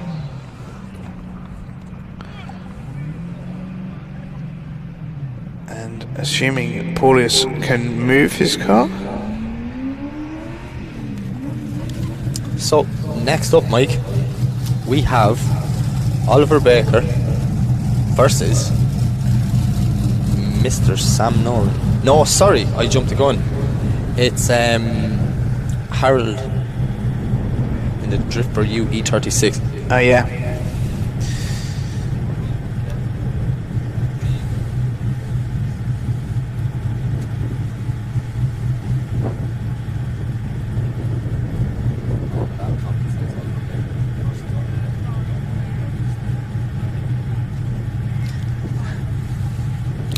So we wait for our track marshal to start up. So it is Oliver Baker versus Harvey Moore.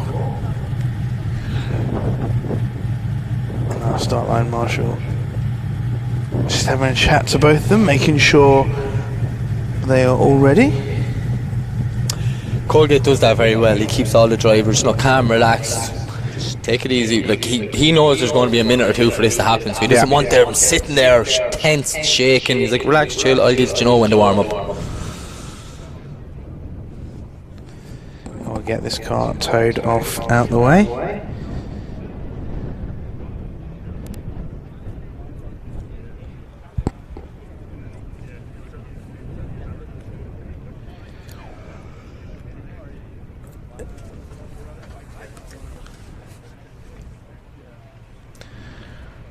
I'd have liked to have seen a replay at the end of that. Yeah, so would I. Just to see what happened. Something bad. Definitely I seen a big out the bonnet. That's never a good sign. No. Never a good sign. Especially when it's followed by being towed in. Well, I don't see engine oil and bits of... No, that's the other thing. There would be conrod and so on outside the engine, so...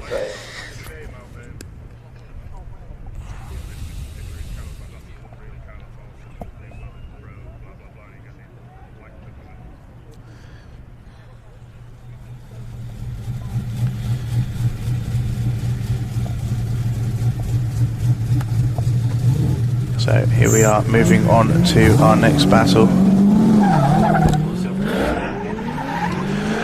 Oliver Baker versus Harvey Moore. So Harvey just giving Oliver a little bit too much room maybe, but he does have the power to close the gap, Mike. Yeah. You can see putting the foot down now and he's back up on the door of that E36. Lovely job not to make contact, but Oliver is on a top line. How fast he did that transition in the chase position from Matthew. Wow. For a second, just went boom, straight up. Yeah, no, very, very good. Oliver though with a lovely lead line. Yeah. And Harvey in the chase position. There's a little bit of separation right at the start. Cuts the track a little bit. I'm not sure if he just left a little bit too room. There's not too much separation. He makes a big dive here onto the side of Oliver Baker's car. But Harvey makes a dive here and snaps very quickly onto angle, but manages to hold onto it nicely. Sits on the rear quarter, a little bit of separation over the line. Could have been closer, but it's not a bad run. Yeah. Not a bad run.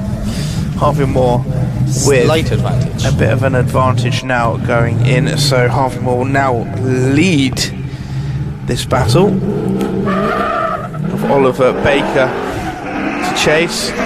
Harvey now puts the hammer down. Big flick entry from Harvey, and Oliver Baker is not letting him get away now off the bank as he cuts the bank side. He's got a little bit of angle to dive onto the corner. Oh, he's just gone too wide. He's just gone too wide and it pulled him out. That's a shame now, that is. I could kind of see he had so much pace coming down the hill, and I was like, is he... you have to scrub it off at some point. Oh, no, this is not going well.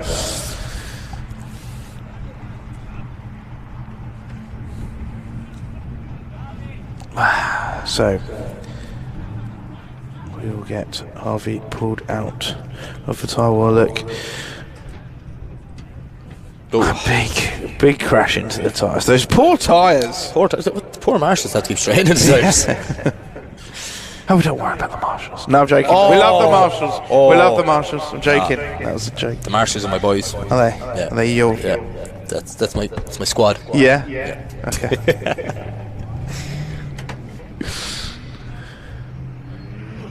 It's a thankless job being a marshal, isn't it?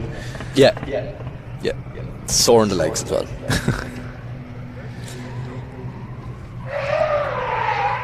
Ooh, nice skid. Cool handbrake. E-turn.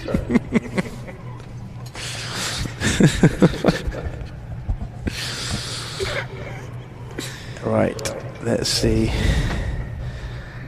I'm pretty sure it's going to go to Oliver Bacon. Yeah, I think so as well myself. I have a good idea Yeah. that it's going to go to Oliver Baker. However, apparently the winner is Harvey Moore. Okay, so we need to go to our judges because our track marshal pointed Oliver Baker, but the graphic that came up on screen was Oliver Moore. So everyone at home, just bear with us a second. Judges, could you just confirm who won that battle, please? Oliver Baker. Yeah, so Yeah. Oliver Baker took the win. So that was just the wrong graphic on the screen. Apologies for that, Yeah. anyone at home. It was very because we confusing. were very confused there as well. So next up we have Max Fleckney versus Stu Egdel. Oh, this is going to be a good one. This is going to be a good one. This now. is going to be a very exciting one. Max Fleckney. I'm sure there has yeah. been a lot of slagging in the queue before Oh, this yeah, battle. definitely. They'll be trying to wind each other up a lot. Yeah. The guys are good friends. It's going to be a good one. There we go. Max Fleckney to lead out Stu Egdel. Oh, they're both keeping each other. There was a massive entry from Max Fleckney. Stu Egdel not really having too much space, but Max Fleckney completely Too wide from Max. completely in the wrong part of the track. Stu Egdel spins out. Wow. Spins out, and Max Fleckney just drives around. What is going on? Why are you doing this? Maybe we shouldn't say this is going to be a good battle. Maybe it is us. It's us. What else could it be? Yeah. Can't be anyone else. I literally can't think of anything else. So as we hopefully can just see what happened to Stu coming down the hill there. Max with a big flick, but it dragged him in shallow. Yeah. Stu ended up in the completely wrong part of the track. Then Max just goes back to the wide line. But yeah, just coming in. Look, Stu just over rotates. Yeah, it's a bit. I can't really see what his wheels were doing there, but a bit of a strange thing to do. He wasn't too close to Max, so he wasn't trying to avoid anything. So it was just literally a mistake for Stu. So as we see, both drivers are back to the line. We'll swap him around. Stu will now lead out Max. We can hope for a bit of a. See if we can have a nicer second part to this battle. One with a conclusion. Oh, Max is going for Wow. a massive flick behind him. Huge entry Stu with Stu. big stall up. It's Yeah, giving Max really every slow it bit of down. an opportunity. Yeah, look at this from Max Fleckney diving on the side of Stu Egdel's door. Taking full advantage. Stu Egdel on a nice line. Max going to make Oh, it. it's gonna go. Oh, yes, Max. So close. So Brilliant close. transition. That was bumper to bumper there, and Max is stuck to him over the finish line. Great job by Max Fleckney not to make contact there with Stu in that transition. Magnificent job. That was a much better second There part we of the go. battle. That's what we were expecting from Why the didn't you start. do that on the first time round? Because we said it was going to be good, and they just yeah. wanted to make us look bad. Yeah. Look at this from Max Fleckney. He was just stuck to him down the hill. Brilliant job not to make contact. You know, he still kept the throttle on. Lovely lead line by Stu. You know, I'm not taking anything away from Stu, but that transition from Max, wow, brilliant. Very close, and then yeah, lovely over the line.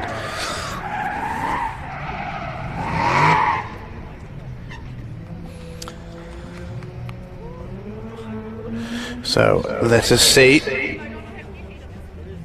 who takes the win. Looks like a big advantage to Max Fleckney, and I can confirm Max Fleckney takes the win. Moves on to our quarterfinals. Up now, Dermot Canterman. I'm not liking this. Like, the Irish lads are coming up against each other a lot here. Like, It's all planned out. it's all oh yeah, this is part of the script, is it? We're going to take them out early. Yeah, it's all part of the. Yeah. Cuts out, if you cut in half, cuts out the chances of an Irish lad winning. Mac is on to us. Mac Frost, I will get you for this. So, it's Dear Mcchanoven the lead in, stop Nolan. These guys do know each other very well. They've drove a lot together, and these are two fast cars, so I'm excited for this one. Dermot leaves. Go and look at Sam spinning wheels up behind him. Dermot throws it in. A little bit of a late initiation from Sam, but he's able to get out onto him at clip 2. Nice proximity coming down towards 3, but look at the lead line from Dermot. It just ends up very shallow. Sam Nolan cuts the track though to catch back up with Dermot. Dermot on a nice wide line. Sam Nolan, can he climb back on the doors? A little bit of separation, but a much better, a much faster battle. The pace of that battle. Now, they're two fast cars there. Yeah, really fast cars. You see Sam, a little bit of a late initiation there. It's kind of straight lined them from 1 to 2, and well, this looks fantastic now as they come down off of the hill, and Dermot just cuts the track and finds himself a little bit in the wrong part of the track after 4. Has to make a snappy transition, but Sam Nolan, really good transition behind him. Both very, very snappy, so lovely thing to watch. And that bar's in the middle as they go into the second part of this battle. Sam Nolan will now lead out. Dermot off the line, they go, flying into first corner. I can barely see them through the smoke of their first battle. Sam Nolan chucks it in there, a little bit of a weak line. Dermot's given him a little bit of space to manoeuvre. Will he make the dive as he comes into the first? Look at this, Dermot right on the rear quarter of Sam Nolan's car as he makes another dive through the smoke, touching almost contact through the second air, but he's across the line, he's still nudging him. Fantastic bit of driving. Yeah, that was some good chase driving with Jeremy Mcguire there. Very, very good. See, that's why we're sticking the Irish together. to get battles like this. Oh, you said it, not me. Mike Walton said it, not me. I didn't. I said. But I do agree. I said to get battles like this. To get good battles is what you really said. You just pressed the mute button. I didn't say that. You said that. Right, let's line them up and find out who won. Who do you think won? It's close, but I maybe think Dermot might have just scraped this a small bit, or one more time. Who do you think won? Dermot's, how many one more times has Dermot done? Has he done 2 one more times already today? Yeah. In the same battle. No, it was 5 minute rules and he went one more time, sorry. But did he do it in the top 32? Yeah, he did one more time in the top 32, yeah. So he's had one more time. Oh, okay. Oh yeah, because it's spaced out. It's the 5 minute rule. That's what I'm getting. The 5 minute rule is what's got you confused. That's it. Yeah. That's what messed me up. And now we wait. Dermot. Oh, it looks like he's just about got an advantage, and I can confirm, Dermot takes the win. And so close, but unfortunately, Sam Nolan is out. Dermot, after a very scrappy start, somehow managed to start. I wonder if they've changed something on the car. There was something wrong. I'm not sure. He was going so well yesterday and today. I know, but yeah, well, he was struggling a little bit in the chase position in practice. I did notice that maybe the car a bit too grippy, so I'm not sure. I'm sure we'll find out after the event, as per usual. So we've JJ Stevens to lead in the local boy, Callum Craddy here. JJ in his beautiful R34 Skyline, but a straight line initiation. Callum kind of didn't know what to do, held back. But does Callum have the power now to get back into this, Mike? JJ has got it back on the right line, but look at Callum, he's completely the wrong part of the track. Yeah, really huge handbrake drag just to extend that corner there. JJ is doing a perfect second half of this run. It'll be interesting to see what the judges think of this one, Mike. Yeah, Callum Craddy, we're not really having an answer to the pace of JJ Stevens, the second part of that run. Let's have a look at the first part here, JJ. On the entry. Yeah, nice. Just a straight line though. Yeah, I mean it is, but he gets clip 1 and 2. He's a little bit shallow, but it's not that bad. Callum really having to cut the track as much as he can, finds himself throwing on angle and then having to almost spin the wheels in a straight line to try and catch up with JJ. Just not having the pace. So as we see, our power bar is telling us after the first half we have an advantage to JJ Stevens. Swap them over, looking at Callum. going through. Will JJ be able to chase the slower car? So Callum, nice initiation there. I thought he was going wider and then he just started to pull down the bank. But look at JJ, he's doing exactly as he's asked. He's chasing the lead car, he's sticking with him. Alright, it's probably a lot slower. Rotation from JJ Stevens. You cursed him, Mike. Craddy going really wide, and JJ Stevens is spinning the car. They come around that second hairpin and across the track. Maybe we should start calling replays. Why? And just say nothing for the run. Like, I was so sure I could talk JJ into a savage chase run here, and then just it happens to me all the time. It's actually quite nice for it to happen to you for once. I know, it doesn't happen to me. That's why I'm twice annoyed. The tables have turned this season. So that'll be that's gonna be a hard one for the judges. I mean, will it be that'll be a 0, won't it? For JJ. Yeah. Meaning Callum, having a score ready, will have to take the win. Theoretically on paper, yes. Am I right there? You probably surely could be right, but I'm not going to make an assumption live. Okay. Right. But I think you're right.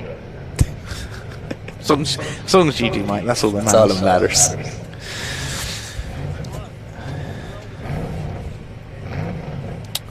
Oh, and that bar's moving. That bar's jumping around.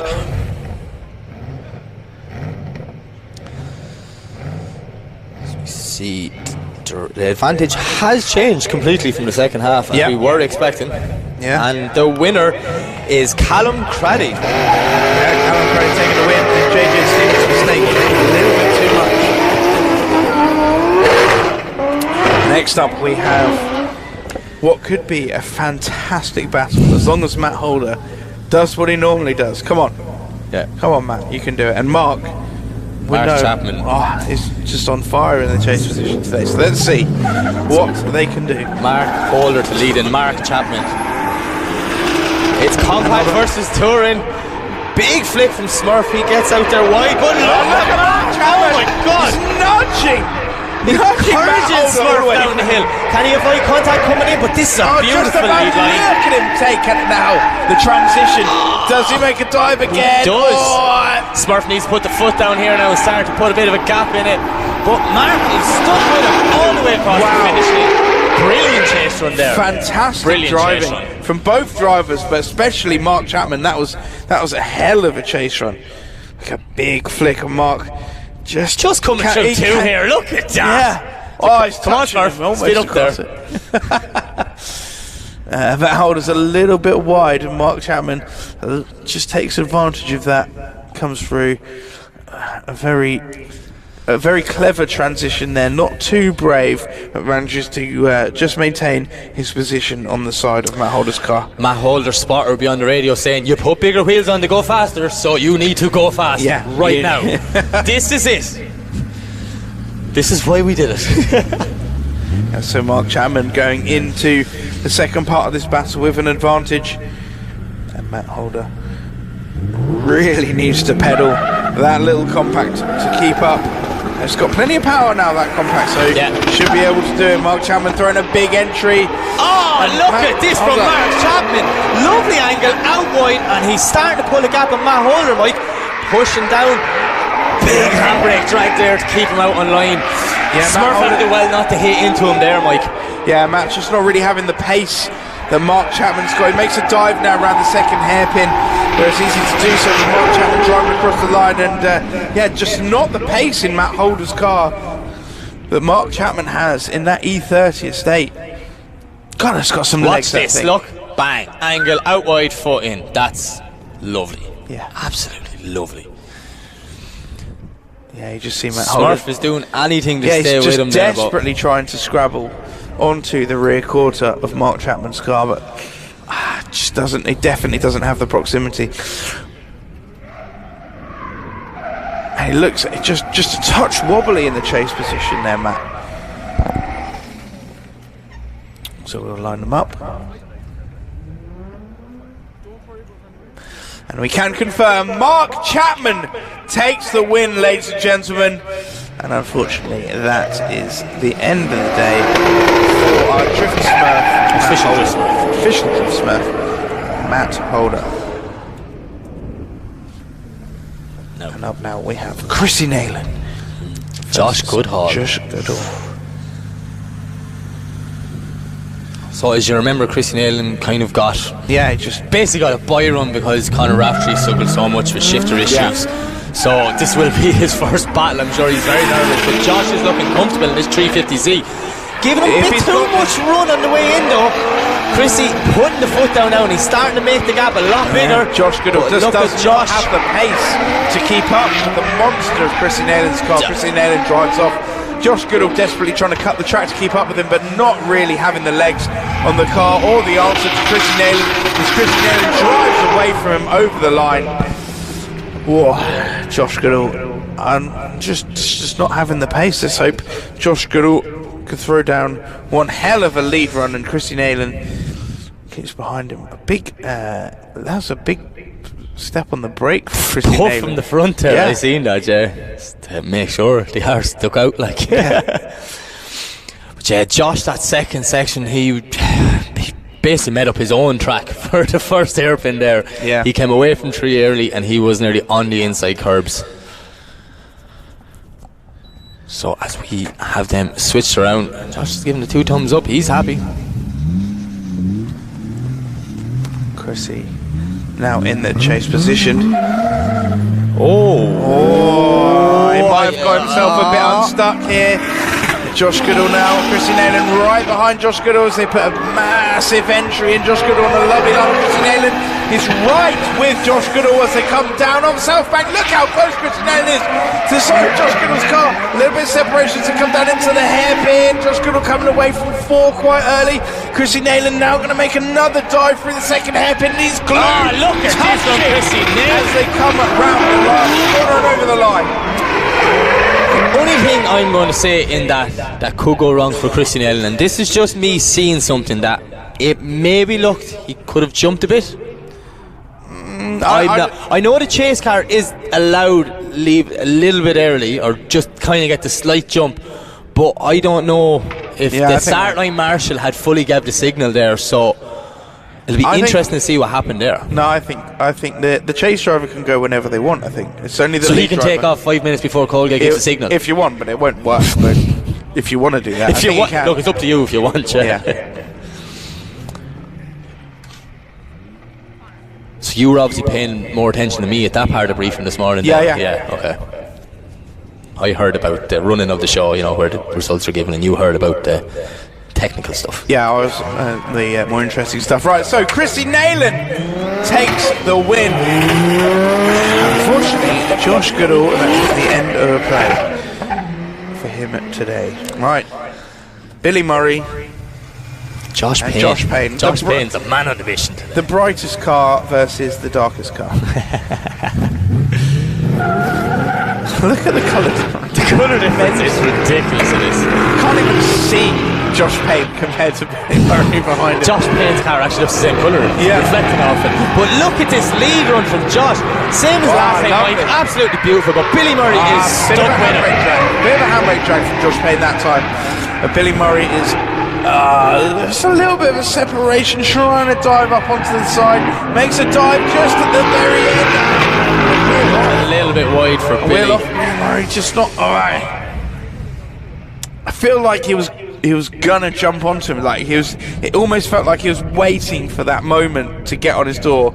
Yeah. And he was quite close up here. A little bit of separation there. Gains a little bit there. Just doesn't really make the dive properly. Like, now is his opportunity. It just doesn't really happen. That was a lovely transition from Josh Payne there. Like, he went snapped to full lock there, held it all the way around in a lovely wide line. Very nice line from Josh Payne. So we'll swap him around. Billy Murray in the lead position.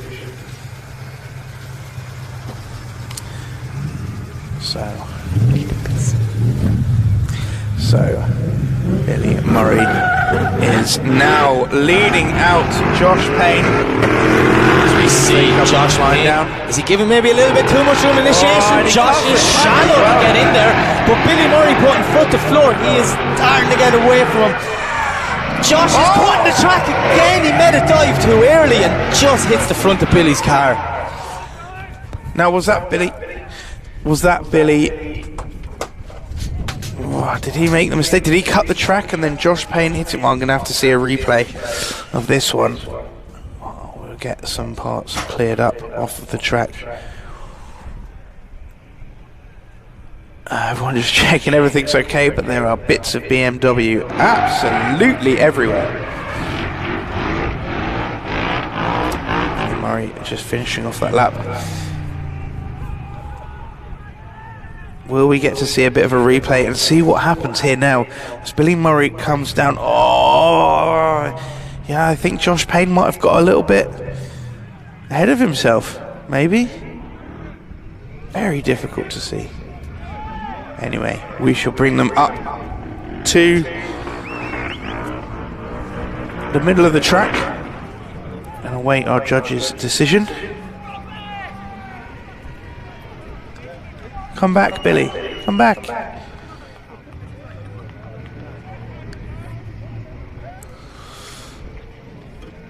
So it looks like Billy has the advantage, and I can confirm Billy Murray takes the win. Josh Payne is making a mistake and throwing it all away, and he seems angry. I imagine he could be, because that was just one mistake too many. We are moving straight into our quarterfinals now with Craig Mcleod and Oliver Baker. Craig Mcleod to lead out Oliver Baker.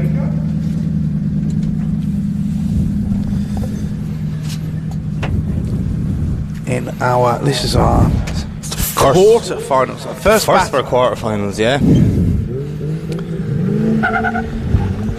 There we go. Big puff from Craig's car again, same as last time, Mike. Look at this flick from Craig Mcleod, but Oliver Baker's right with him. Look at, my goodness, look at the positioning of Oliver Baker now on the side of Craig Mcleod as they come down through that hairpin. A little bit of a gap trying to form now, and a big swing from Oliver Baker.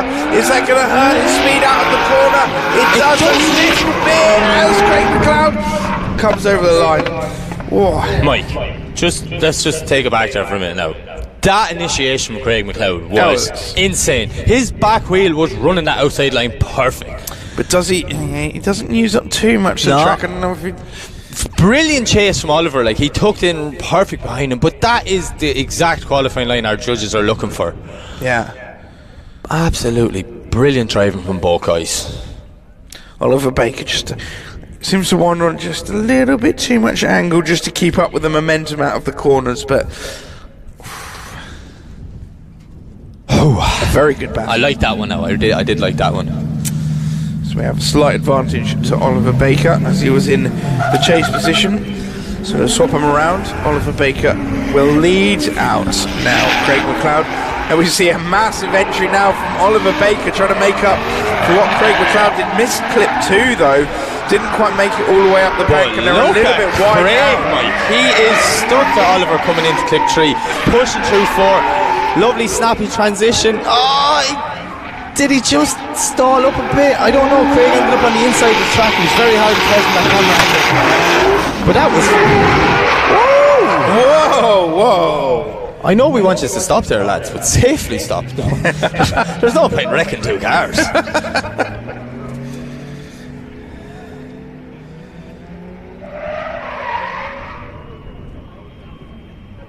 What are you thinking? It's all getting very rowdy now. It's getting rowdy, yeah. It's been a long off season. There's a lot of adrenaline built up, and they just want to go now. We've got the top 32, the top 16 out of the way.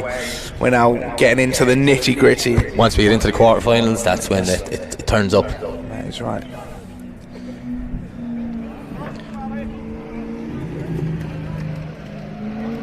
Spin Craig Mcleod round. Let's have a look at See his roof? replay. Craig does drift. Does he? He does a skid or two every now and again. Is it Craig does drift or Craig does drift? Craig does drift, like he does skids. Does he? I'm watching him do some, Mike. Would you disagree with me? Is this going to be our first argument if Craig Mcleod drifts or not? Who says he does? Who says he does? Well, obviously whoever wrapped his car, Mike. That filled some time nicely, and here we have.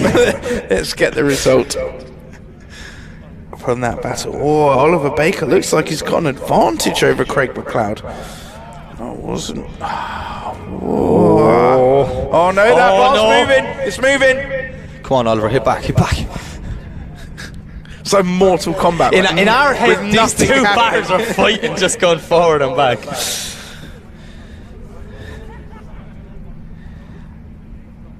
Seems like the judges are having a bit of a deliberation about this one. They're definitely making us wait.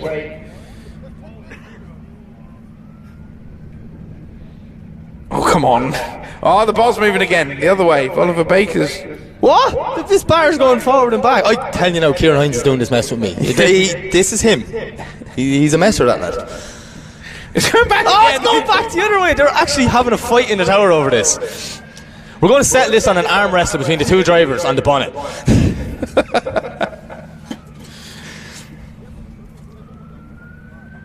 What's confusing though is it's going back the other way now. the blue bits for the yellow car and the yellow bits for the blue car. That is good spotting, Mike Walton. Not really. I'm colourblind, so I never would have noticed. And the winner, Oliver Baker, takes the win. We have to hear from the judges from that one. Definitely.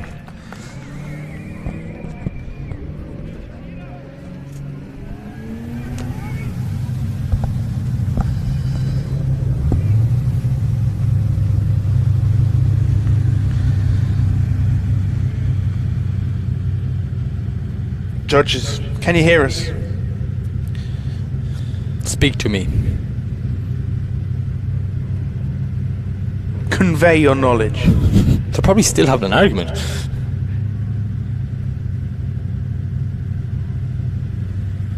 Are we just getting burnt by the judges here, Mike? Yeah, I think so. Okay. Okay, so we're just moving on to the next Obviously one. no one wants to talk to us? Nope. So we have Max Fleckney to lead in Dear Mchanoven. This is going to be war. Look at this from Max, but then again he's a little bit shallow, coming away from clip one too early. But Dear Mchanoven, like a man possessed, he is hunting on the back of that K70 Corolla. Max puts the floor down, using all the power to try and get away, but Dermot is not letting him go anywhere. That KW tune must be killing the car. And take it over. Look at that, wow. That was good now. Dear Mchanoven, he was sketchy earlier on. He seemed like he was asleep. Maybe had a coffee over the break or whatever's going on. But he has woke up, and this is what I was watching yesterday. You really enjoyed that battle. I did. Do you know why? That was the most arm movement I've ever seen out of that one got me going. Like, you know, it's got the blood flowing, man. It was a fantastic battle. And it's not over. And it's not over. We've got the second part of it yet to come. We'll swap them around. Dermot will be in lead position. Max Fleckney has got a fair bit of work to do in the chase position. Max Fleckney, I saw that on that entry earlier, left foot braking on the entry, slowed him down. That's what made him miss clip 2. He would have been marked down from that, which is why the bar is highly Dermot's. Wait, but we'll see. Dermot leads in. Max Fleckney very is shallow. Dermot not hitting clip 2 properly either as they come down the hill into the first hairpin. Max Fleckney. Oh, contact! Keep it in there, Max. Of Dermot Caravan's car. But Dermot now driving away and Max Fleckney backing out completely. That was very unlucky for Max. He just tried to keep the foot in, hoping that he could get around the corner, but just too aggressive when he made contact. Dermot did very well to keep it out of the tyres as well. Let's have a look. Max Fleckney really pedaling this car so hard. And here we go, they come around. Just touched him. It's so unlucky for Max. And I wonder if that did some damage to Max's car, because he shut it down straight away afterwards. As we see, Max He's getting out of the car now. Pulled over there, maybe he broke some sort of steering arm or something. This is definitely not a fantastic. Yeah, that's it. Max waving to the crowd there. He's just here to put on a show. He's having fun. Looks like they're checking over for damage. Can they move it?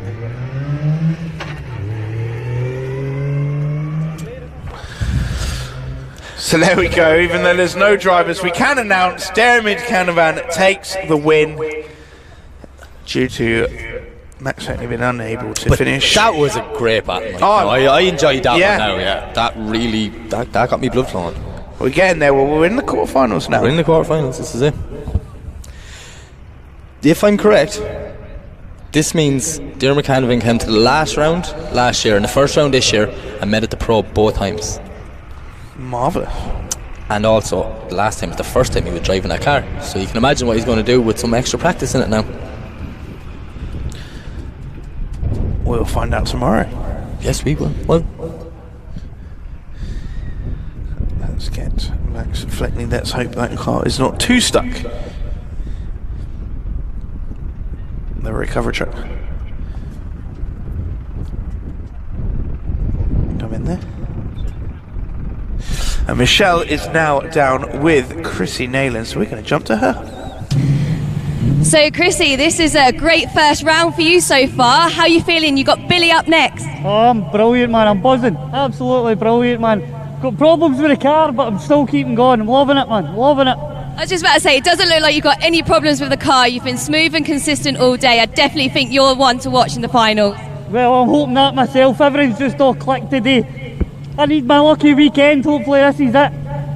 And how are you feeling about the tyres? Obviously, do you think that's helped today, or? To be honest, I ran Zestino's last season anyway, so it's not really any different to me. So a lucky advantage really, isn't it? I think it's everyone else having to play around. I was quite glad actually when they said we were using Zestino's again, so last year same again. I was finding out the pressures and that, so I'm alright this year anyway. So Billy should be a little bit scared on this one, eh? He better be. He better be. He's pitted with me. He had problems. He was asking for tools. I'm like to the boys, leave him, he's on his end of the day. I'm going for it. Right. And did you do anything in the off-season to upgrade the car, if you stuck to what you know? Absolutely nothing apart from I had to get a custom prop made. I was destroying the prop donuts and snapping the diff bolts at the back, so it's all solid mounted now. It seems to be working. I'm happy, very happy. I feel like that's key, actually giving yourself a chance to get to know the car. I think too many people do a full rebuild over the season and then round one ends up being a nightmare with loads of gremlins. Aye, that's the exact thing. Last year there wasn't really any damage, a couple of wee bits. Last year was, like I've said before, that was just my year getting used to the car, driving a new chassis and that. I wasn't changing nothing, I was just fixing the two problems that haunted me all season, and here we are. Aye, loving it, loving it. Well, I think my money's on you. I won't say that too loud though. I don't want to dishearten Billy, but yeah, I think I'm rooting for you today. It's good to see you finally up in the final few battles. And how about you, Walton and Leeson? Who's your money on? Who's my money on? Me! My money.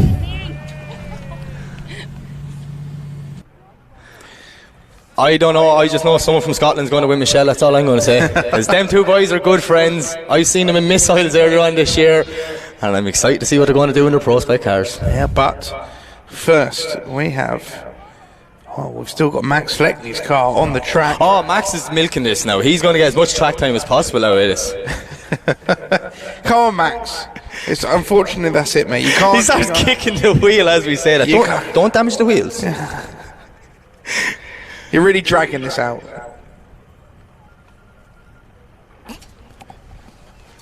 Right, we'll stop slagging Max now. I feel bad, his car's broke.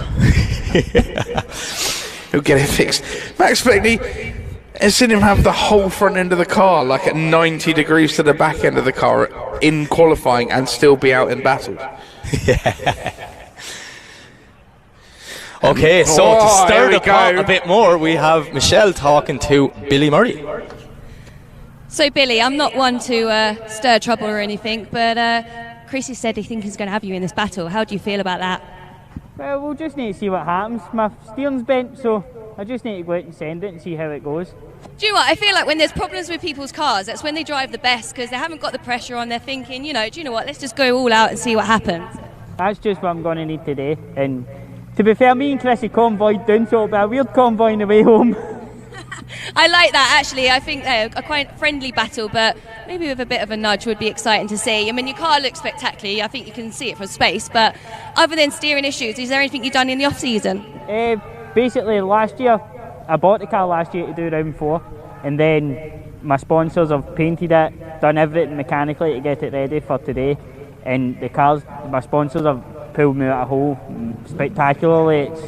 The car's completely different, it's driving completely different, and I'm in love with it. It's just blew my mind today. And to be a permit driver to competing in the top 8 now, I'm like that. My mind's blown now. Especially in a fresh build. So how did you actually bend the steering rack? Was that earlier on today? My last battle, Payne hit me there. So it's part and parcel with drifting, so it's one of the things. I agree. She'll go and give him a little nudge later though. Well, best of luck. I can't wait to see this battle. I think it'll be a good one. Thank you. See you later. There we have it. Both of those drivers very enthusiastic. Billy Murray a little bit more subtle. The quote of the day: we convoy down. I don't think we're going to convoy back together. Billy Murray, put that on a t-shirt. Convoy down, maybe not. Yeah, maybe we're not friends anymore. We're not pitting beside each other anymore. We're done. We're enemies. But before we get to that crazy battle, next up we've got Mark Chapman and Callum Craddy. Yeah. Callum Craddy, the local boy, lady luck is on the side today. It really is, and we always say it, you need a big luck is a big part of drifting. You need to have that day. It's just going right for him. For a lad who was struggling yesterday / today, he was telling me the car was only painted at like Thursday night at 12 o'clock. I was like, why are you painting your car? If it's running, just bring it here. I know it doesn't matter if it's in primer. But yeah, I'm a little bit rooting for Callum here, but Mark Chapman's driving like a man possessed. So we've got 2 E30s next to each other. One estate versus a touring versus a saloon. It's not a saloon, it's a coupe. Is it a coupe? I can't see. 2 doors. But we have Mark, same thing again for Mark, huge initiation out wide.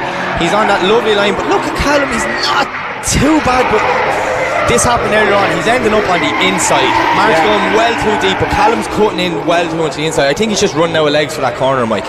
Yeah, Callum Craddy just seems to be struggling with pace. I mean, he's got lucky so far, but he hasn't come against someone like Mark Chapman. And Mark Chapman just maybe showing who's boss a little bit there. Yeah. As we see our drone leave its base in the middle of Teesside.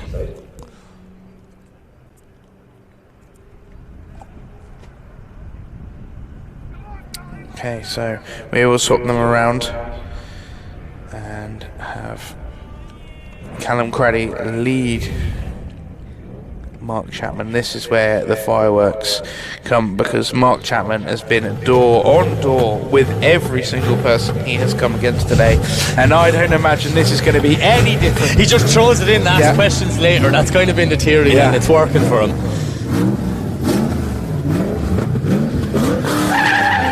So there we go, Callum Craddy to lead out Mark Chapman. Look at a Mark. Nice big initiation, but Mark is right there with Callum Craddy. Callum Craddy's on a quite nice line. Yes. Very wide, but look at Mark Chapman. Look how close he is. He makes the dive. Callum Craddy can track a little bit. Mark Chapman sticking right with him. Will he make the dive through the middle? Oh, a little bit of a strain from Mark Chapman.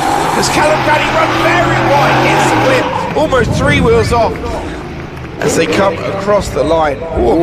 Did Mark stay tucked in too long past 4? Maybe he should have backed off early, let Callum transition and made his dive. I think he just had a bit of a struggle, possibly with a gear change on the transition. Well, look at this stump coming down the hill, like absolutely beautiful.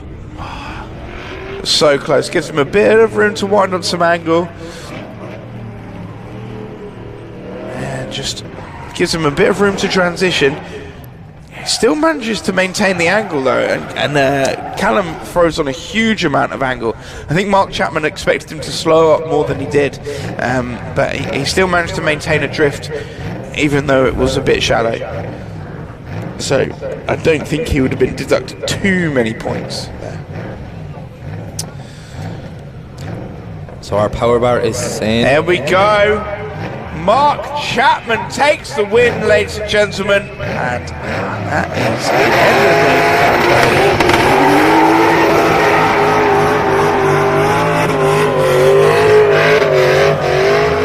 it. So this is it. This is the one. It's been hyped up. I said earlier on I wanted drivers, going at each other before a battle and winding each other up, and I got it thanks to Michelle Westby. So Chrissy Naylon, Billy Murray, let's go. The boys were friends, former pitmates. Chrissy Naylon absolutely flat out. Billy Murray's really going to have to pedal to keep up with him. Chrissy Naylon on a very nice wide line, lots of angle, but Billy Murray found himself very high up in the back, not cutting the course at all to try and catch up, and as a result does not have that proximity. Chrissy Naylon flying away. Billy just gone a bit too wide there in the transition, dropping the wheel, but Billy Murray not having enough to Chrissy Naylon. Chrissy Naylon just driving away. Yeah, look how fast Chrissy leaves that start line. He is gone, absolutely. And Billy Murray, I would have thought he would cut the track slightly there because he'd be fine to cut the track. Doesn't, runs wide. Lovely lead line from Chrissy Naylon. Oh yeah, very that nice. is perfect nearly. As you see there, Billy just goes out, drops the wheel, has to kind of straighten up to avoid the tyres, but at that point I think the damage is already done, Mike. Definitely, yeah. So we'll swap around. Billy Murray will now lead out Chrissy Naylon. Billy Murray's got to hope for a miracle, as Chrissy Naylon has a large advantage going into the second part of this battle, and he's in the chase position so he can make up some points. Chrissy Naylon jump in the gun, he's going to have to slow down. Will that mess him up as he comes in? It does mess him up. Whoa. As Billy Murray has whoa, my goodness. From the camera angle, I don't care if there were 3 miles between the two of them, we thought there was 2 cars running off there. I thought that was going to be one car. My heart was in my mouth. Very unfortunate. Possibly the steering issues coming into play with Billy Murray, because we've seen such good driving from him all day. That is not what you want to finish on, but Chrissy Naylon got the job done, I think. Chrissy Naylon in through to the semi-finals, I imagine. And we see this. He has such a big gap, but look, he just completely spins out. How close was he? It's very difficult to tell from this perspective how close they are. Do we have a drone? Do we have drone footage? If we had a drone footage of this now to see how close they actually were, that'd be cool.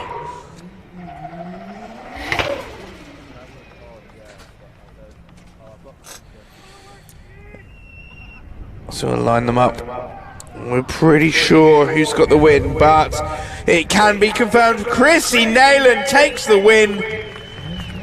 Sadly, that is the end of the play for the brightest car I have ever seen.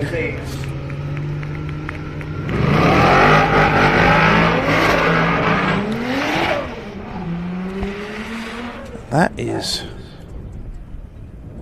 all of our quarterfinals. So we move on to our semi-finals now, Mike. We have the final 4. So our first semi-final is Dear Mchanoven versus Oliver Baker. I'm excited for that one. And our second one is Chrissy Naylon versus Mark Chapman. This is it. Here we go. Fantastic. Here we go. And we also have found out our 4 drivers who will be joining the Pro Grid tomorrow. Yeah, that is right. All of these drivers in the top 4 will be in the Pro Grid tomorrow. See if they can hang with the big boys. Hang with the big boys. I mean, I think they can. They're on the same tyres and they're flying today, Mike. Yeah, and they've had loads of practice. Yeah, much more practice than the pro drivers. So we always tend to see that they come in and score fairly high on their first run. They're not just doing practice runs; they're actually doing battles. Yeah, so that's it's legit competition practice. Yeah.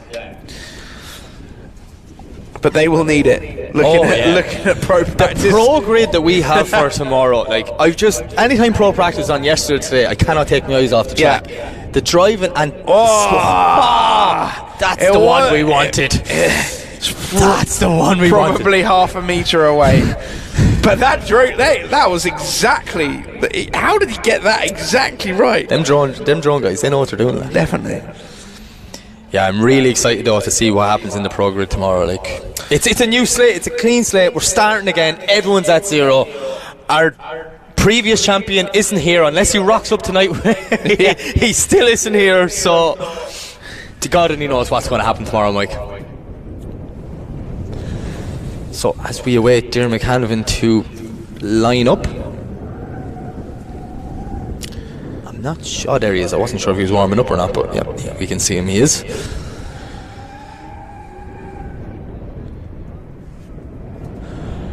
So we'll have Dermot to lead and Oliver Baker to chase. This is going to be an interesting one. Dermot Mchanoven seems to be getting stronger and stronger as the day goes on, so can he keep that momentum to break it all the way to the final? So Colgate gives the signal and here we go. Dermot leads, Oliver chasing in. Oh, big separation already, so Dermot needs to keep this momentum. Both drivers very shallow too, but yeah, Oliver needs to close up this gap. Dermot still coming shallow into that bottom section. I'm not sure what's going on. He's changed his approach into that bottom corner, Mike, compared to earlier on. Oliver has kind of got back into it in the transition, but now Dermot puts foot to floor and starts. I think Oliver really was just a spectator in that run. Yeah, just didn't have any answer really to Dermot's pace. So take a look at this. Nice entry from Dermot. Cuts the track out. He's a little bit shallow on clip 2. Could have been a bit wider there, but he cuts the corner a bit wide. Slows up as well. Oliver Baker though. Yeah, he'd want to come away from the outside of the track a bit earlier there. Yeah. Before that transition. So we swapped him around and now it's Oliver to lead in Dermot.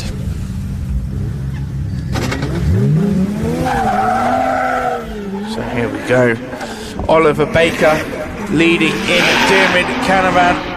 Oliver, big angle now. Can he hold it up to the bank? Just about gets clip 2 as they come round the top. Very wide now. Nowhere near the line that they were doing in qualifying. Dermot giving Oliver a little bit of room to manoeuvre there. Makes a dive round the last corner. Definitely a lot closer proximity as he now tries to find the rear quarter of Oliver's car and they cross the line. Yeah, a lot more proximity in Dermot's chase there now. Maybe it could be just the difference to get the job done. Nice lead run from Oliver. Same again, he's just barely getting the C line in 2, but then once he gets by it, he's staying out well too wide around there. Second half, he brings back in. Lucky to keep the car on track there, wasn't he, Mike? Yeah, very really much was. So. Just about. As we see both cars just coming up for the result.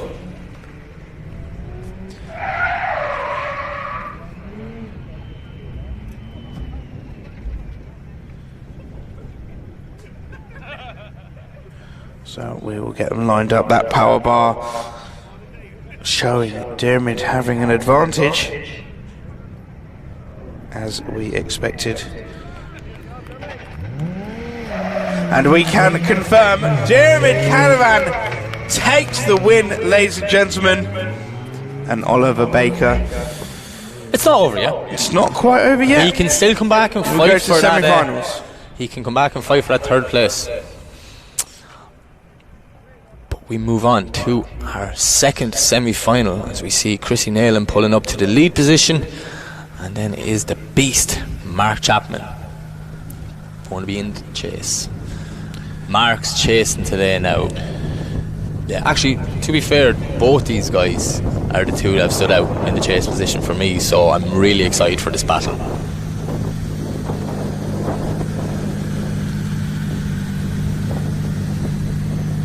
Lovely looking BMW, isn't it?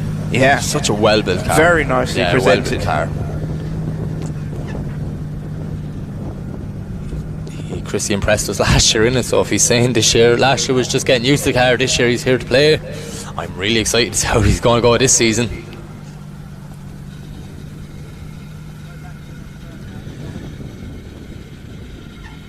we're just waiting for Mark Chapman. So what our start line marshal is doing, he's going to let Chrissy roll back up because Mark still hasn't arrived to the burnout box. He's assuming he's just changing tyres as he was in like one battle ago. But this gives Chrissy the opportunity to re-warm his tyres, just so he's not sitting out with tyres cooling, and then Mark gets a bit of an advantage. It's the most important thing our track team keep in play, is that no one can get an advantage. No, that is exactly right. So I see all the hands waving frantically in the background. I can see Owen Atkinson there, the Pro 2 driver, and he's going mental. So obviously he's trying to get, come on, will you? You're slowing down Mike's. So Chrissy Naylon now rewarming his tyres. Rewarming his tyres up. Mark Chapman will warm his tyres up afterwards. Let's get them lined up. Let's do it. Let's go. Let's go. We're excited for this one now. We are, yeah. I wonder if the crowd in the bank excited for this one. Crowd, are you excited? I can't hear you. Can't hear you. Do we have any Chrissy Naylon fans out there? I heard that. Yeah, I definitely heard Definitely that heard that one. Do we have any Mark Chapman fans out there? Yeah. Do we have any Mike and Mike fans out there? No, silence. Absolute silence. Tumbleweed Mike. They hate us as much as the judges. So, finally, we have two cars on the line, ready to go. Chrissy will lead, Mark to chase. I'm getting a bit excited for this one now. My hands might start flying here, Mike.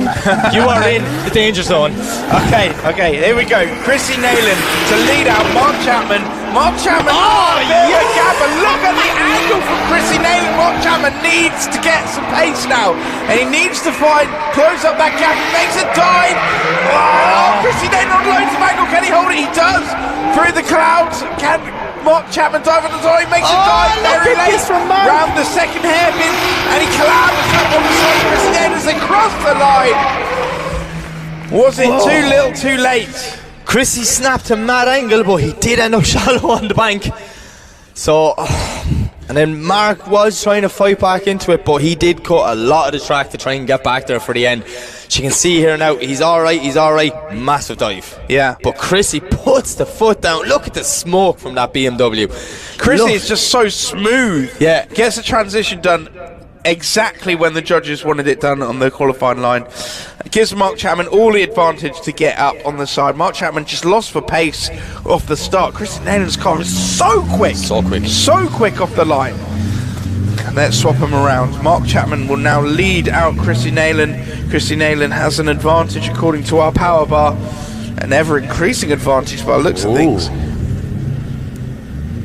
So as we await the tower to give the signal to the start line.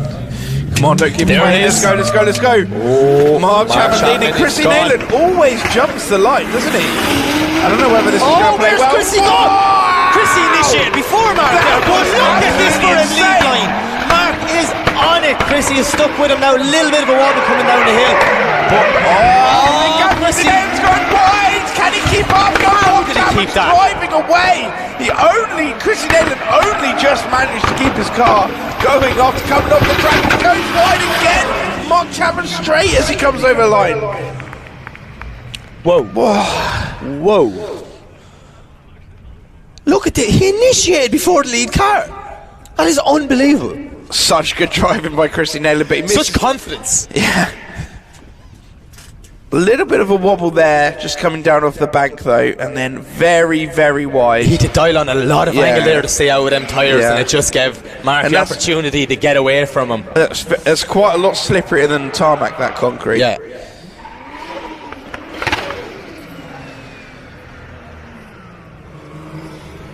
Chrissy Naylon looks like he's still got an advantage. There's quite a few wheels off there in that chase position, but Mark Chapman had some wheels off as well. Oh, it's a tough one to call. And it can confirm Chrissy Naylon takes the win and goes through to our final. Mark Chapman still has one more shot. At the podium. Him and Oliver Baker are going to go to war for that last step on the podium. And the final is Chrissy Naylon versus dear Mchanoven. They are fast cars. Yeah, absolutely. This is going to be insane. So we need to wait. We have to let Mark go back, get fresh tyres on, all that. You know, he just finished the battle. He needs to take a minute or two. A second sip of water and little breather. Get himself all there.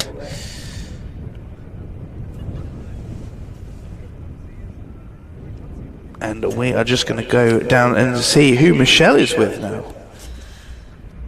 So I'm down here with Oliver, and what a start for you. You must be absolutely buzzing. I can't, there's no words.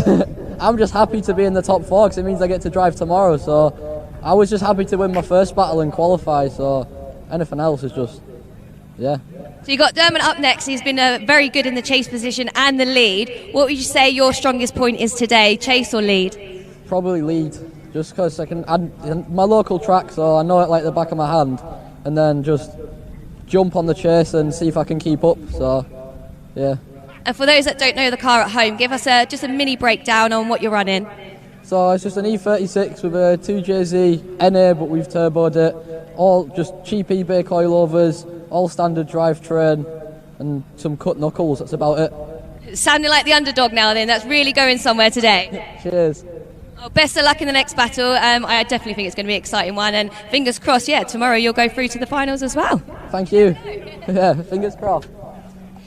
There you go, Oliver making it work with I think Oliver's a limited budget. Oliver's proven that it's not about budget. No, definitely. You know, what do you say, a non-turbo 2J with a turbo on it, and some eBay coilovers, and there you go.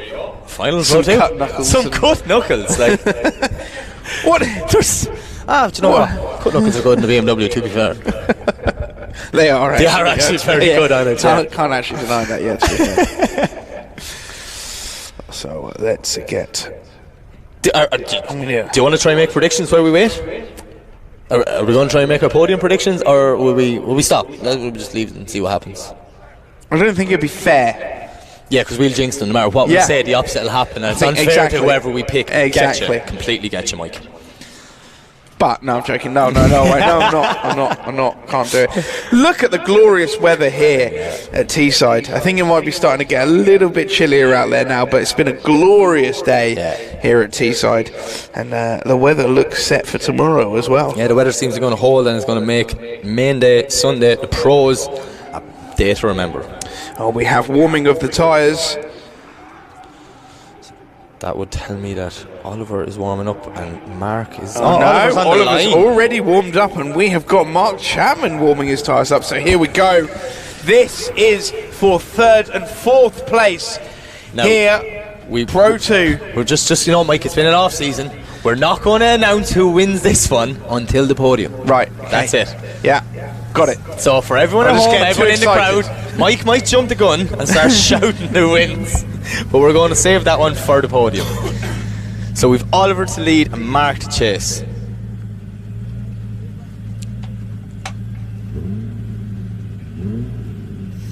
The signal has been sent from the tower. Come on. Through the airwaves. Into Colgate's ear. The tongue goes up. This is it. There we go. Oliver Baker to lead Mark Chapman in the business. Look how close Mark Chapman is the back of Oliver Baker's car. Oliver Baker throws in on a lovely wide line, but Mark Chapman taking full advantage. Look how close he is as they come down off the south back into the first hairpin now.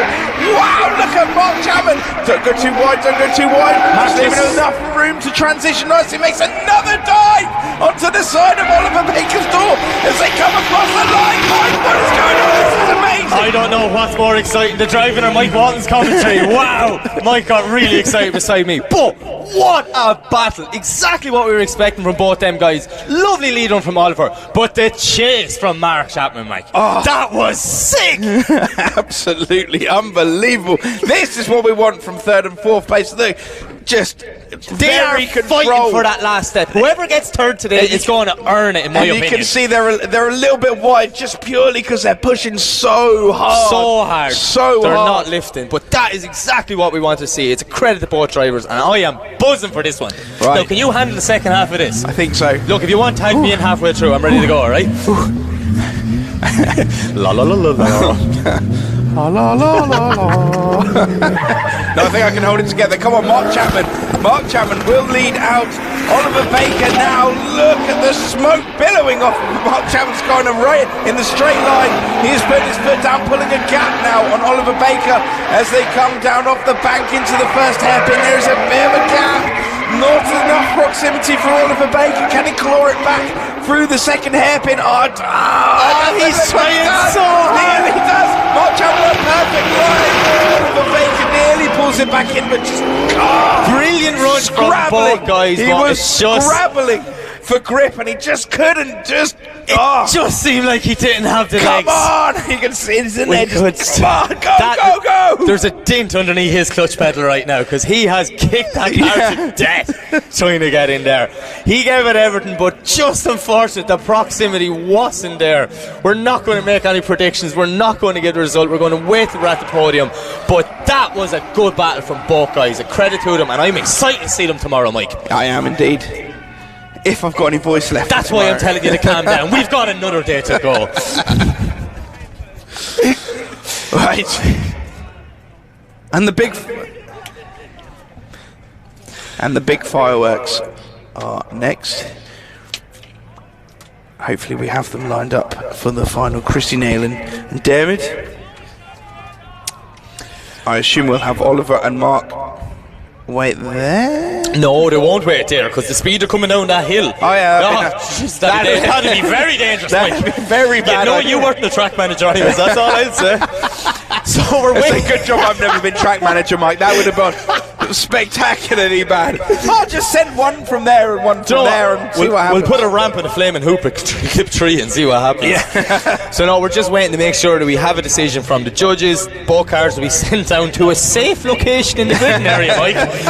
Safe is the key word. Sounds so boring. Sounds so boring. Goddamn insurance, they're ruining everything. That flipping insurance. And we move on to the final, and both drivers in the final have worked super hard today to get there, so no matter what, this is going to be insane. Applause from our crowd. This is going to be mad. If they drive like they've been driving all day. Chrissy Naylon has been super smooth, super consistent all day long, goes like a bat out of hell, but Dermot Mchanoven so aggressive. When he's like his chase driving, when he's been on form, has been unbelievably good. Yeah.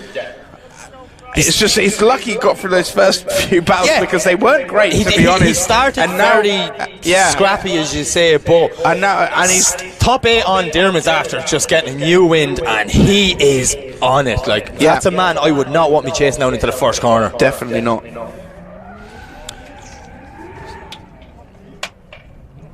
So we see Dermot just finishing off the warming of the tyres with a huge rolling burnout up to the start line.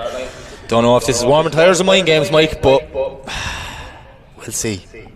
Well, if he's put a fresh set on, he's not going home with them. He's not going home with them. He knows the intention of going home with them. So here we go. Chrissy Naylon to lead out. Dermot Mchanoven. Chrissy Naylon doesn't look like he's getting too much of a gap. Can Dermot dive onto the side of straight initiation from Dermot? Not really got any of an answer to Chrissy Naylon. Chrissy Naylon driving away from Dermot like he has with everyone else today. The pace of this car is absolutely unbelievable, ladies and gentlemen. Dermot now trying to make a dive onto the rear quarter of Chrissy Naylon, but it's a little bit late. We'll have to wait to the second part of the battle to find out. I would definitely want to see the replay of this now, because I'm not sure what happened with Dermot's initiation. Yeah, it didn't go well. He just seemed to be like a second too late, which just gave Chrissy the proximity, and then that proximity stayed the whole battle, Mike. Yeah. Which tells me that, they aren't even enough the cars. It just didn't, and it's just he's been doing big flicks all day. I'm not sure what happened there. Nerves? I mean, this is the final, Mike. You can't get nervous at this point, can you? Too much adrenaline, surely. I've never been in a final in my life, so I can't tell you. I'm always at home.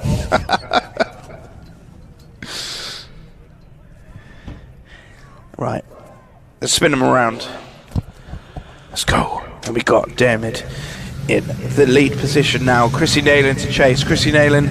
Look at the concentration in Dermot Mchanoven's eyes. That is a man that is going to go like hell right now. As soon as he gets to go, and there we go, Chrissy Naylon jumping the line again. Every time he's been doing that, I'm not sure. But he has to slow down, Mike. He might get caught out here. And there we go. It's a bit of a gap now. Jeremy cutting the track a little bit. Chrissy Naylon has climbed onto the rear quarter of Dermot's car. Dermot's got one lead. He has to back off to avoid the tyres to give Chrissy every opportunity to get back in. Chrissy is door to door coming around last corner.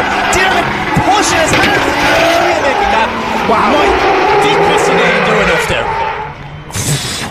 I think it means I see Dermot's spotter Kyle Wood standing up there. He was smiling. Maybe he saw something that we didn't see. Yeah. Well, let's have a look at this replay. I would love to see it one more time here. Chrissy Naylon gets close but falls back ever so slightly. A good line from Dermot until he gets to this point here. Falls off the track. To back out just to avoid going into the tyres. Give Chrissy every opportunity to get up on him. Yeah, Chrissy takes that opportunity though. Doesn't fall off the track. He's a very clever, very precise driver, Chrissy. I'm so happy I'm not judging this one. I'm so happy I'm not judging any of them. Because I probably would have been wrong. It's just get too excited and just start screaming random names. Just random names. People who are not into battle at all. So as we await to find out if we have a decision.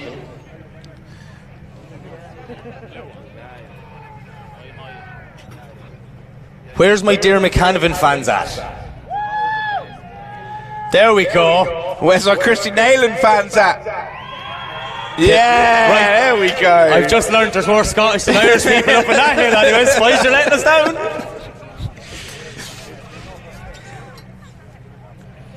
down? Judges, do we have a decision?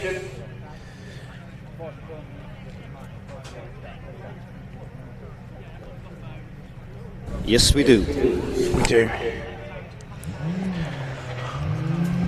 Okay, so when we get these cars lined up, the crowd here at Teesside, you are allowed to come down onto the track for our podium ceremony, so please start making your way down there now. What a brilliant day, Mike. Absolutely fantastic, yeah. The four guys here going for this podium, they have fought tooth and nail to get there, and I am so happy to see most of them there. From the top 32, which I'll admit was a bit scrappy, it was a bit hard work, to get to those sorts of battles for the final just goes to show the people this is the first round. It's the first round. They're getting their eye in. It's also a first round that's earlier than usual, Mike. Yeah, so that means drivers had less time to get the cars ready and back together. So teething issues will be a big thing we've learned this weekend. Yeah. People are figuring out what they've left loose, what they haven't fixed in the off season. But by round 2, when we get to Driftland, everything is going to be perfect. I can feel it in my gut. Feel it in your bones. Feel it in my bones. So we just await to get Mark and Oliver up, get the cars parked, and we'll get the guys over to the podium.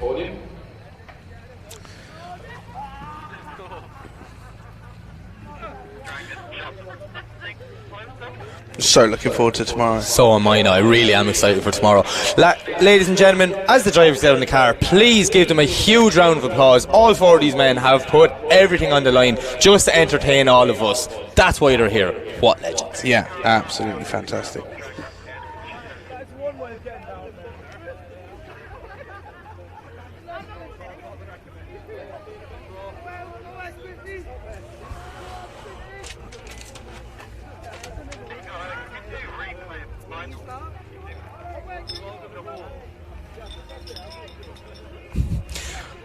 I also love our staff VIP parking in the middle of the track. Yeah.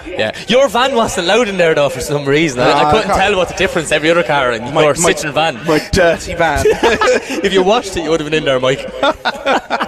Yeah, for sure.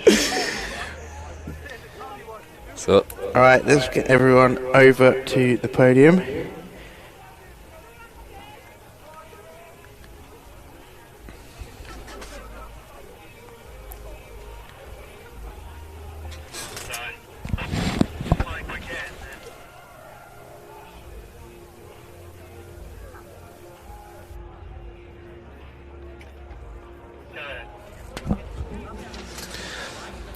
Okay, so we are going to start off with a new award, and it is Best Presented Car, and that goes to Stu Egdel.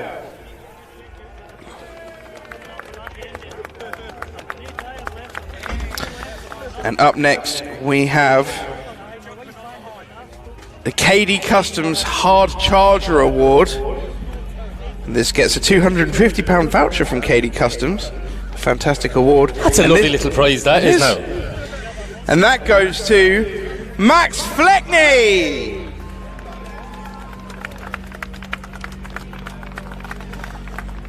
So, with those out of the way, we need to get to the third, second, and first place. So, in third place, ladies and gentlemen, put your hands together for Mark Chapman!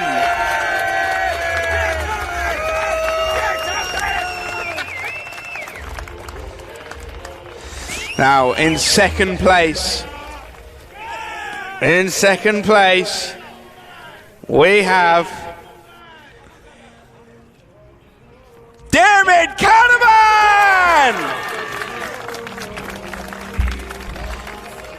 And ladies and gentlemen, put your hands together for our first place today, round 1 at Teesside, Naylon!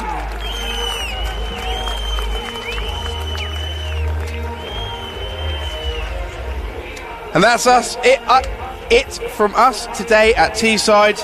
We will see you again tomorrow.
Drifting can be the most demanding motorsport in the world. My name is June Main. The high RPMs required to keep my tires spinning and rubber burning are brutal on engine oil. That's why Lucas Synthetic Oil Stabilizer was formulated for performance on the track and the highway. Lucas Synthetic Oil Stabilizer keeps my power on for split-second decisions, making every shift and turn count. When it comes to my engine and engine oil, I give it every advantage with Lucas Synthetic Oil Stabilizer.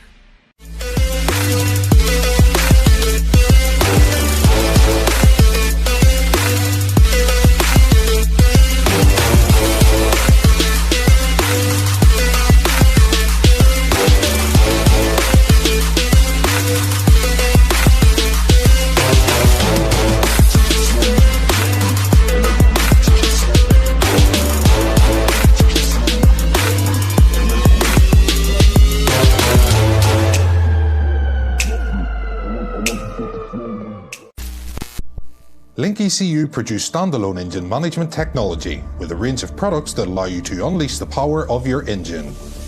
Acting as your car's brain, our ECUs control electronic fuel injection and ignition. A magnitude of sensor inputs and outputs ensure your engine exceeds your expectations. Built-in safety features guarantee engine protection, and data logs keep you informed on its performance. Smoke your tyres and not your engine with a world-leading Link ECU.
Tarmac Sports.